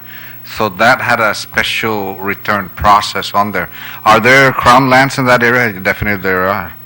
There was one site there that was used for 1 year for the Liberation Day Carnival up at that time. But the most of the properties there are privately owned or were privately owned before condemnation, and that was the Harmon Air Force Base housing. And that's not the area that I'm talking about. And I do understand what you're saying. I guess the question that I need to ask you is, are you aware of any property, if you're facing the ocean, it would be to the left of the Two Lovers Point Park, that may have been reserved by one of the government agencies as land that they would utilize in the future for their purposes? Are you aware of anything like that? I believe, I don't know if it became public law, but Senator Ben had a bill to reserve a certain section over there. I don't know if it became public law. The titles in that area are basically convoluted. There's been a couple of attempts to open a probate case to make a claim of that property. And the reason why it started out like that is because when they were registering that property, it came in under several different names. It came in under the place name Kokna. It also came in under the lot number 10113, and also came in under the number 10013, and came in under the lot number Estate 49 and Estate 51. So all of those names. Okay, let's try and reel this is back one to lot. And I appreciate that information. Again, it was just an idea, but thank you for indulging me down this line, Mr. Chairman. And again, I just wanted to examine, are there alternatives in which there could be a win-win situation for both the efforts and the intent for not only the enshrinement of the ancestral remains, but also the cultural part, while still being able to maintain the possibility of getting perhaps some kind of return on property that could go a long way towards putting infrastructure into Chamorro Land Trust. And that's the end of my questions. I just remembered the headlines in the newspaper. Okay, we're going to bring the discussion back. The case of the growing land. Okay, thank you. That's what it is. All right. Speaker Wampat? Senator Torres? Go ahead. Thank you very much. Mr. Borja, I know that when we did not similar to this with the zoo, and I know that in that particular law there was a reversionary clause, and I don't know yet in terms of who else to ask the question, but I know that you've indicated that as one of the conditions. I know the intent is to designate it basically as a cultural, site center, regardless whether the same group or next group, will be taking over and continuing, of course, the culture. And yeah, right, none of us will be here in 99 years. But I think the idea was just to always have it available for that particular, for the Chamorro culture. You hit it on the nose, Madam Speaker, and then there's two parts to this bill. One is to designate this land to be a cultural center for a long time, and the other part of this bill is to identify a group that will have that lease and is authorized to have that lease for this, extended period of time as well. Our concern is, not that we want to make this into a cultural center, but we have to have the checks and balances in place to ensure that we control who's leasing and how they're maintaining the rules and regs that are required under the terms of their lease as well, that they're following the guidelines that we set up. So if it's this organization today and they evolve and melt away and become something else, or they reformulate into a different nonprofit organization, that's something that we can, that's language that we can work on coming, when it comes to that point. But, we're not looking at an issue where we're saying this shouldn't be there. I'm just bringing up the facts that this is a pretty expensive land that they've got right now. We want whoever's there to succeed. Now, if you look at the rules and regs set up for cultural centers, there's a whole list of things that they have to go through to include submitting almost like a business plan. Something that says, this is what our site's going to look like, this is what our building plans look like, this is our plans for construction, this is our financial stability report, things like that, so that we can be assured that, it's not just a fly-by-night kind of organization, that they're strong in every way and that they stay strong. And that's what we're trying to say. They've been at this for 10 years. They can be at this for another 99 years. It doesn't matter to us, so long as they stay as a strong, viable organization and do the things that are necessary to do. But, to move, I think there are different levels of a nonprofit organization, from its infancy to its eventual demise. And in the middle, they should be at this point where they're kind of like at the teenage level, reaching into maturity and becoming more sustainable. That's really like the next 10 years of its activity where it should be at, and that's what we want them to be. But we need them to show that they are at that level at this point, and so that it becomes a viable cultural center that's worthy of the use of the land that they're using, And again, it's all about the management of the cultural center and who's the organization that's going to have the trust to do it. And so the two parts of this bill, the cultural center designation, we understand that, and we're not making any kind of objection to that. What we are saying is that we need to be more stern and following the already established rules and regs on what guidelines that they should be following as far as a nonprofit organization running a cultural center. How would this then be different from that other law where we actually had extended the time, and knowing, of course, that was private property next to Chamorro Land Trust lands, and that if they're not going to continue, or a child, a family member may not want to continue, then we understand that. But in this case now, it's a little bit different because it actually talks about the Well, it's a whole lot different in the case of the zoo. You're talking about a really small piece of land that we otherwise wouldn't be able to do anything with. It was a very, very unique situation.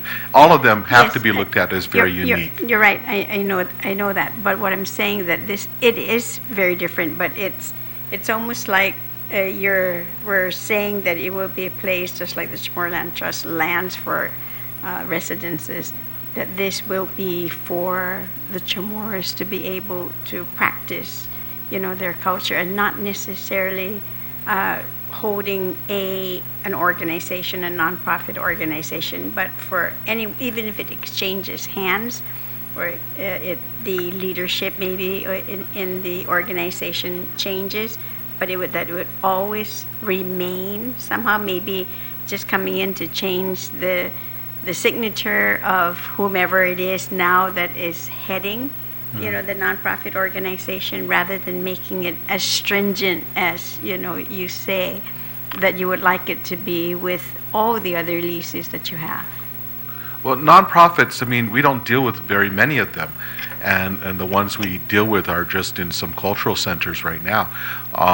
But, they're a different creature in their very existence. They depend on resources coming from other means, and having to earn their own money maybe to help grow and to provide the materials and equipment and maybe even the facilities that will assist them in growing better and bigger. They're currently inhabiting old houses that had been abandoned. They put them back together in a very nice way. Our recent inspection of the site just last week showed that the facilities look in very, very good shape. They're painted. The lawn is kept up, especially during this rainy season. They're working there. They're using the facility. They're proud of what they've got, and that's not the problem that we have. That it's being used as a cultural center, but just to make sure that there's controls already in place under the established rules and regs. And the established rules and regs actually even set the terms of payment, and it's based on the size of the land by half acre. $100 per half acre for the first, I think, 10 years, and then $300 per half acre after that. So there's an encouragement to raise some money in the use of the land. They're responsible for the land taxes. Unless you do something with this land, $4 million worth of property assessed value has a pretty high tax assessment. And so, that's a big thing. You got questions? I have the second part of the bill you accurately described is to enter into a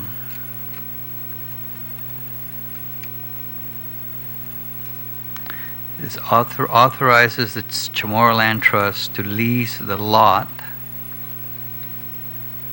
to the non-profit organization known as Inadahi and Ilinatla Ikuturan Chamorro, which is the group that was initially given a license, you said, back in 2006. And the terms of the license was that it had to be renewed every 5 years. Every 5 years. With a written notice. With a written notice prior, how many days prior to? Well, I don't have the lease in front of me, but it required a written notice before the expiration. Was that notice ever, did it ever come in? No, we never received one. Okay. Who is the principal? Do you know who is the principal of this? Well, according to the latest annual report that was filed for this organization, the president and secretary is Ana Maria Arceo, the first vice president is Rafael Ampinco, and the treasurer is Maria Recito Crisostomo Martin. So I noticed that the president of the organization is not here. I noticed, I guess Mr. Ralph Ampinco is here. Would you care to step forward?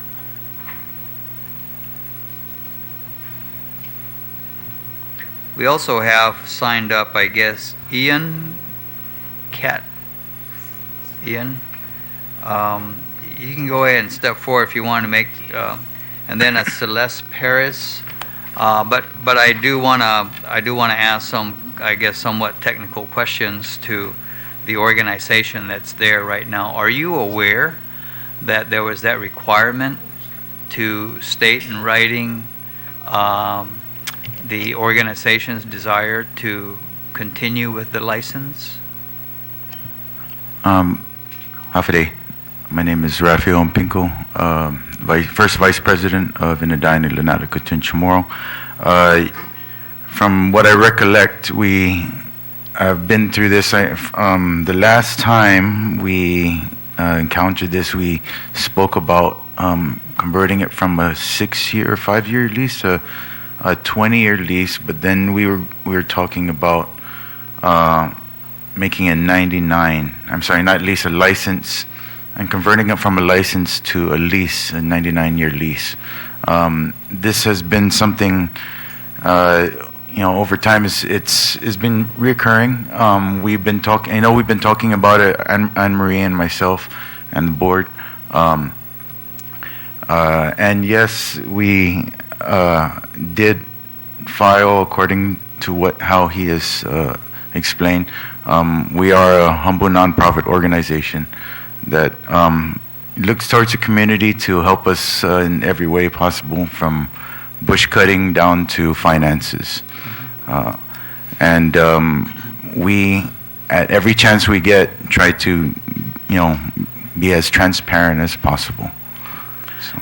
When the bill was written, it was written on the premise that the organization Inadahin Ilinala Kuturan Chamorro was in fact a valid license holder for the area. But based on Mr. Borja's testimony, the organization did not submit it in writing as required by the license, did not submit in writing its request to renew for the next 5 years the license. And how many renewals are there? 3 for a total of 20 years. For a total of 20 years. So were you aware of that at all? Off the top of my head, no. I know it's been something that was said, among our board, Anne Marie and such. Where is the president of the organization? I wish I could give you that answer right now. She unfortunately is not here. I noticed that. Yes, we were kind of hoping for a presence as well. Yeah. Okay. All right. I don't think we're going to be able to go any further with this. All right. So at any rate, you signed up.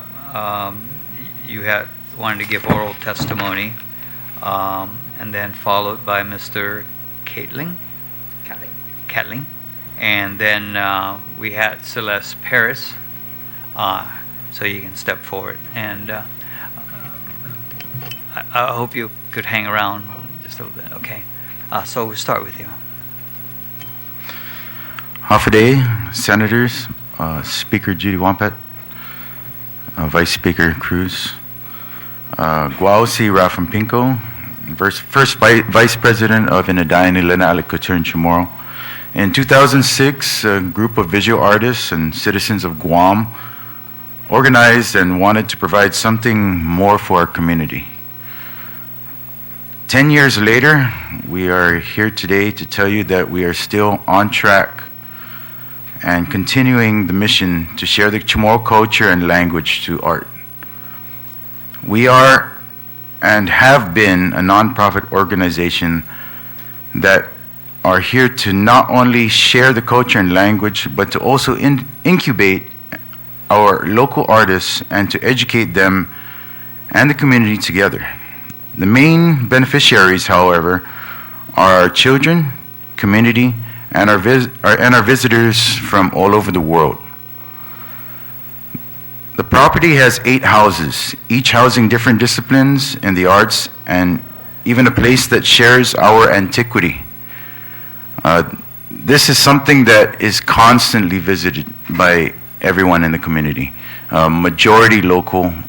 We have people that are Chamorro that fly back and come just to see this because, up until pretty soon we'll have a museum. We didn't have one until what's coming up now. On August of 2014, we had a soft opening. Okay, I have a list of our activities since then. and we are in support of this bill because, you know, it would give a chance for potential investors to invest in a cultural center, because prior to that, they wouldn't entertain anything, even with a 20-year lease. You know, they would say things to us like, if we were to build you a structure and then they decide to take the property away, then what?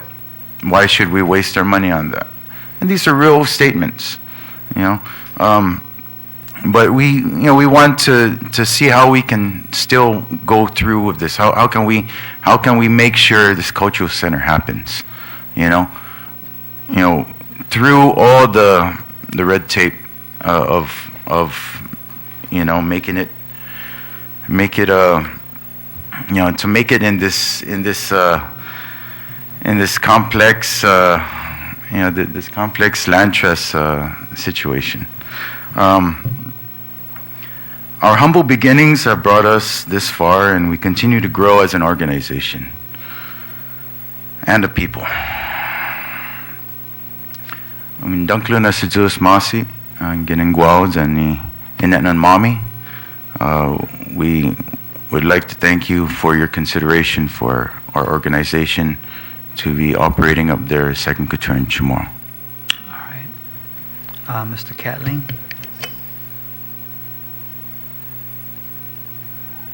Monica, you signed up. You can go ahead and join them at the table. Hello, my name is Ian Catling. I'm been a volunteer over at SKC for the past 8 years since I returned home from the United States. I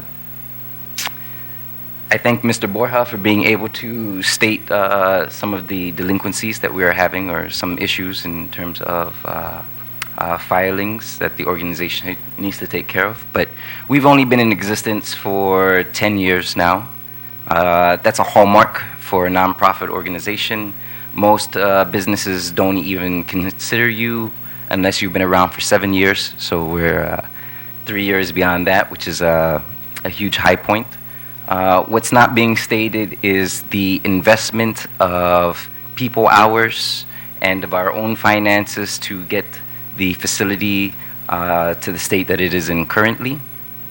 It is not as though, even though this was handed to us, nothing else was. I started out, and 2 years into it, the buildings had tongue-in-tongue trees inside. There was tongue-in-tongue trees everywhere. The property, if you've ever taken a look at it recently, is completely cleared. That is personal investment. We pay for our gas.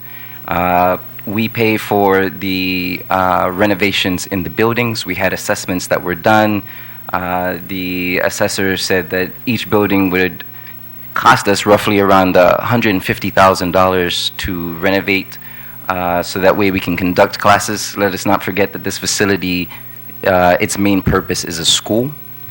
That's why we are here. We are not a business. And so that investment of $150,000 per person hasn't been through corporate solicitations. That has been through our own blood, sweat, and tears to get this facility up and running. We have had numerous festivals. We were a contributor to FestPac in housing and caretaking of the different delegations that were there. Again, there were shortfalls during that, and the people that had to pay for those shortfalls were the volunteers for this facility. I just like to put in a little bit of a quote. This is from Pope John Paul, and his writings of the 100th anniversary of the Rerum Novarum. He states in that a government that cannot act compassionately with its citizens is a government that will betray its citizens. I kind of felt like like I was back in the States as a Native American, just to hear that consideration is being made to cut our property in half, so that way CLTC can make some money off of it. Let's not start another trail of tears here. We spent 10 years investing our time, energy, love, and respect for our culture. and to hear that there's a possibility of dividing the land so that some part of it can make money, that just doesn't bode well with me.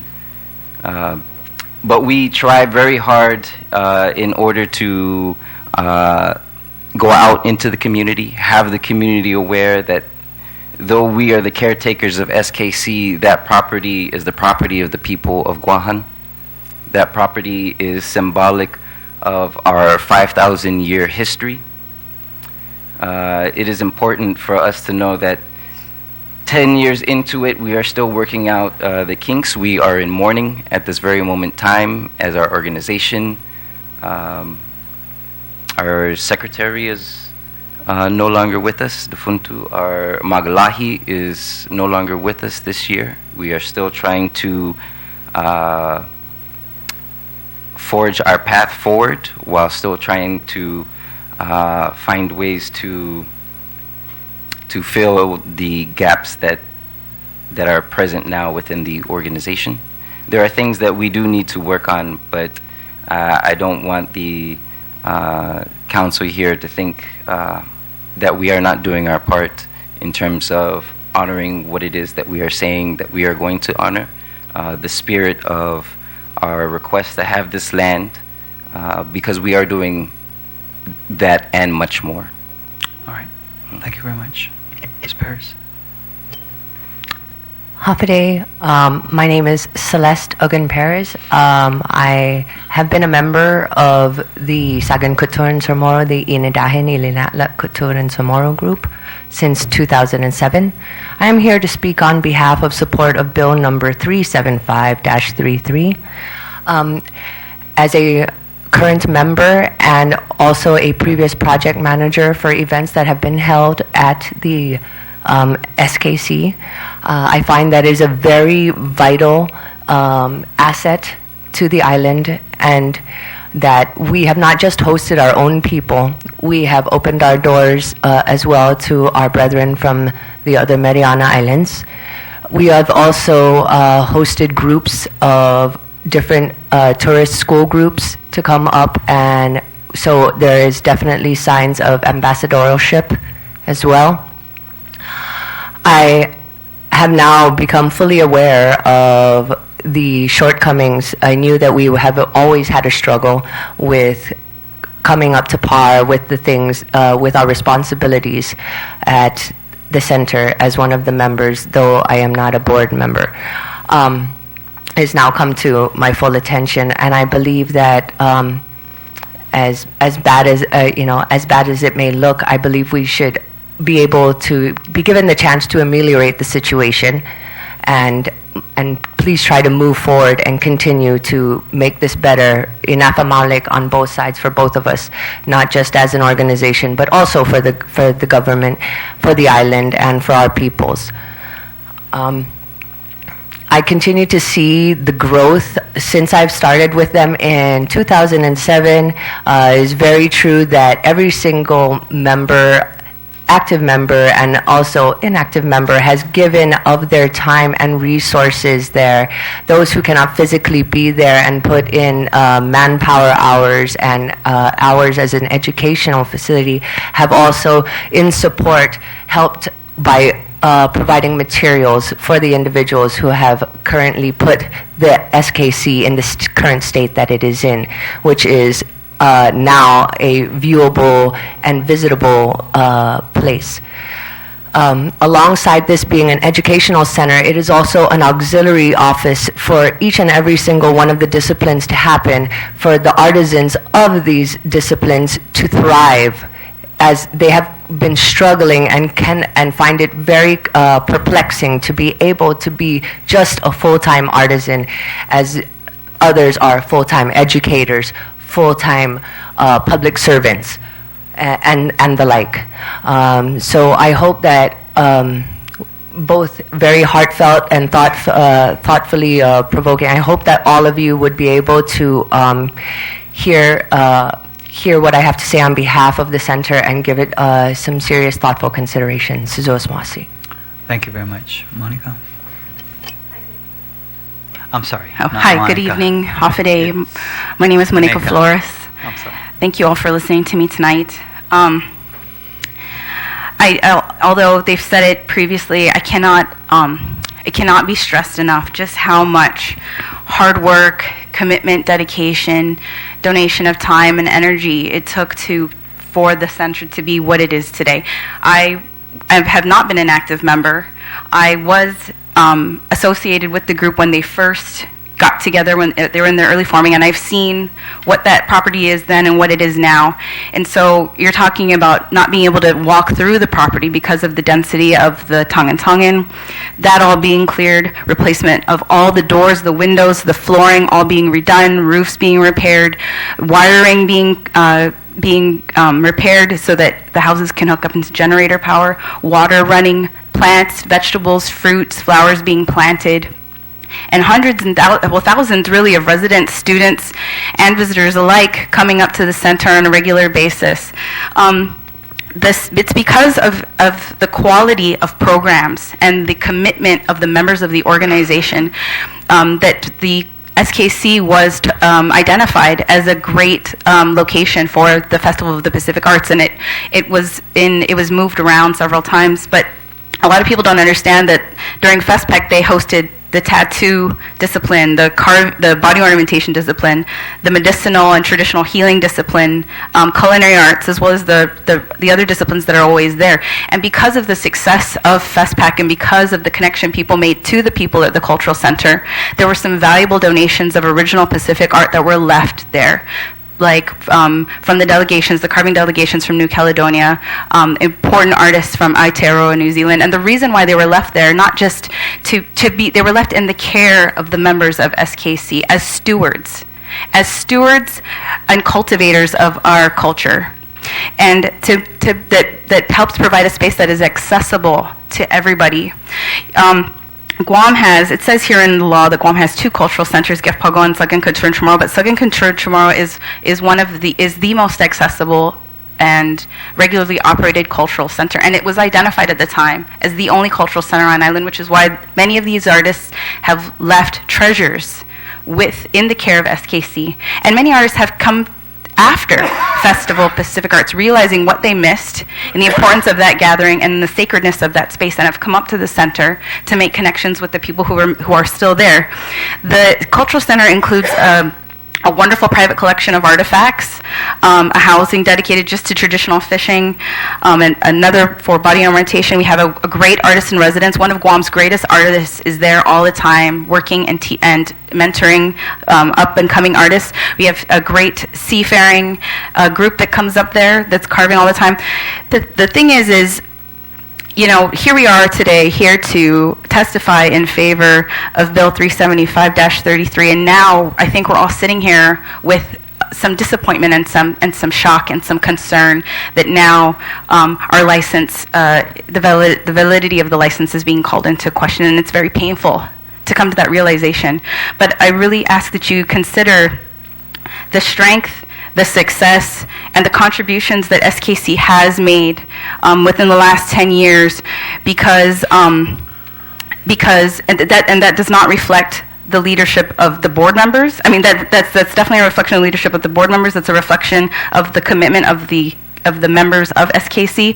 This whole issue with the license is a big question, and I think, you know, I would like to share with you that the board is in a sort of period of transition, a leadership transition right now, which could be one of the reasons why the license is sort of shock. Mr. Borja appears today to say that, you know, we shouldn't even talk about Bill 375-33 because our license might not even be valid. But I was here to testify against the commercial leases in the land trust, and I knew at that moment that SKC would be a target for commercial leases, and I feel like that is what Mr. Borja is really here today to push the commercial lease of SKC, to remove it from the hands of vital cultural. I think you're kind of going over it. Okay, well, to remove it from the hands of vital cultural advocates and practitioners who are servicing the island.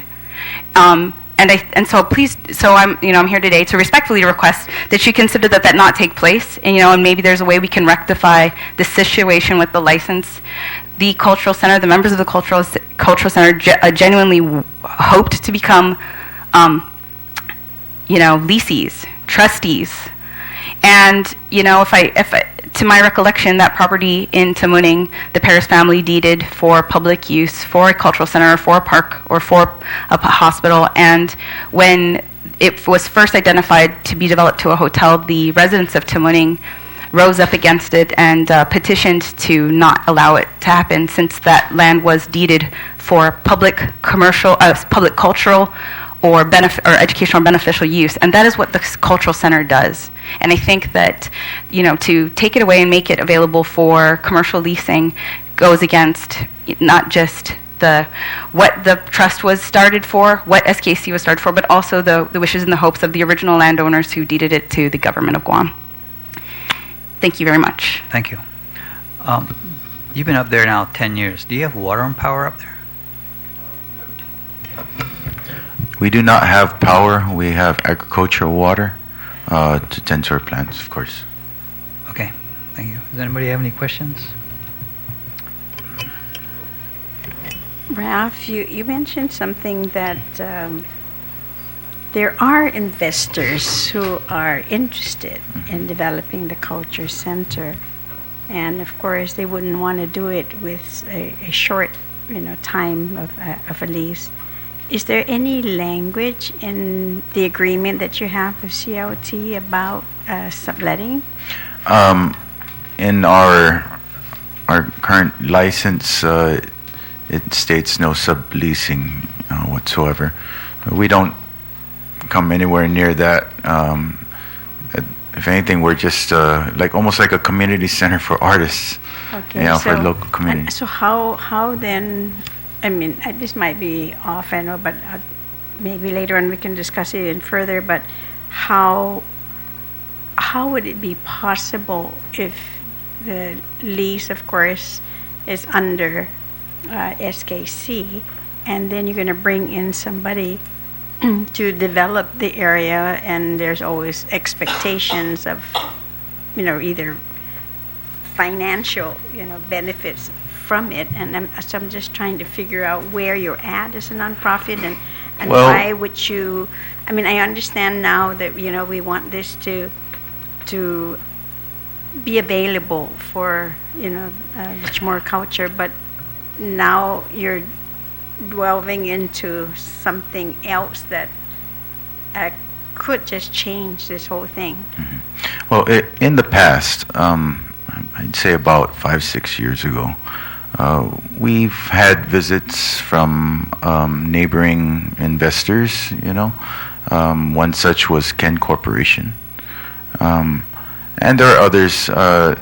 And one of the things we negotiations will go on, but the minute they find out you have less than 20 years, or first it was you have like a 5-year lease, and then they just wouldn't give any money. They wouldn't invest anything, not even like old equipment, because they don't know where it would go after that, and there's no long-term guarantee for to show that they've invested in us. The only one, at the time, we had GTA. GTA came forth and they helped us. They donated money for a front gate, and to help work on one of the buildings. Very nominal amount, but and after that, we were able to get like Chugash to come up and with their construction workers that were willing to come up and donate time and help us refurbish the buildings, rewire everything, show us how to do it. It's great. It was a great experience for the community and for those contractors that came out here. I think it's important for us to know, considering that the bill is saying that one of the stipulations is that it would be for a 99-year lease. And so would that be the intention of the board, to actually now go out and get somebody to invest in the culture center? Excuse me, I believe what Mr. Mpinko is trying to say is not so much as an investment as to get a share or a cut of what the center is doing, more so on the lines as benefactors or donors. Because as far as investments have been stated, it's basically them coming in and refurbishing something for us, but not actually taking a stake in what it is that we do. And that's what I want to make sure. Right. That's why I wanted to make it clear that it's more, they are benefactors and donors, not investors. Pardon the verbiage. It's very, and you are correct. At this point, words, every little thing counts. Yeah. Well, and I understand you're right. That you need a lot of help. I just don't want somebody to come in and promise to build, and renovate or what have you. But then now they expect something in return, or to be the ones to run it, for you and take over. That's not what we want. So we want, and I'm glad you made that clear in this public hearing. Thank you. Oh yes, we intend to make this a cultural center that's basically built by the community. With the help, of course. If a corporation wants to help them out, and put a sign. Like GTA, that's what I'm getting at. I don't want to get any more confused. I believe what he's saying is that the business is, and as it is, they are also part of the community. So it's a sign of good faith on both sides for us being a civic and community-minded project to go ahead and make agreements to get helpful hands from the community, and in this regards, local businesses. All right. Thank you very much. Senator Torres? None? Okay, I don't have any further questions, so we'll consider Bill 375 as having been duly heard.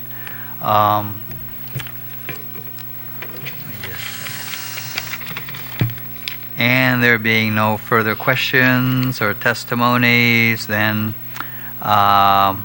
Committee on Land certifies this public hearing is complete. It is now 8:38 p.m. Thank you.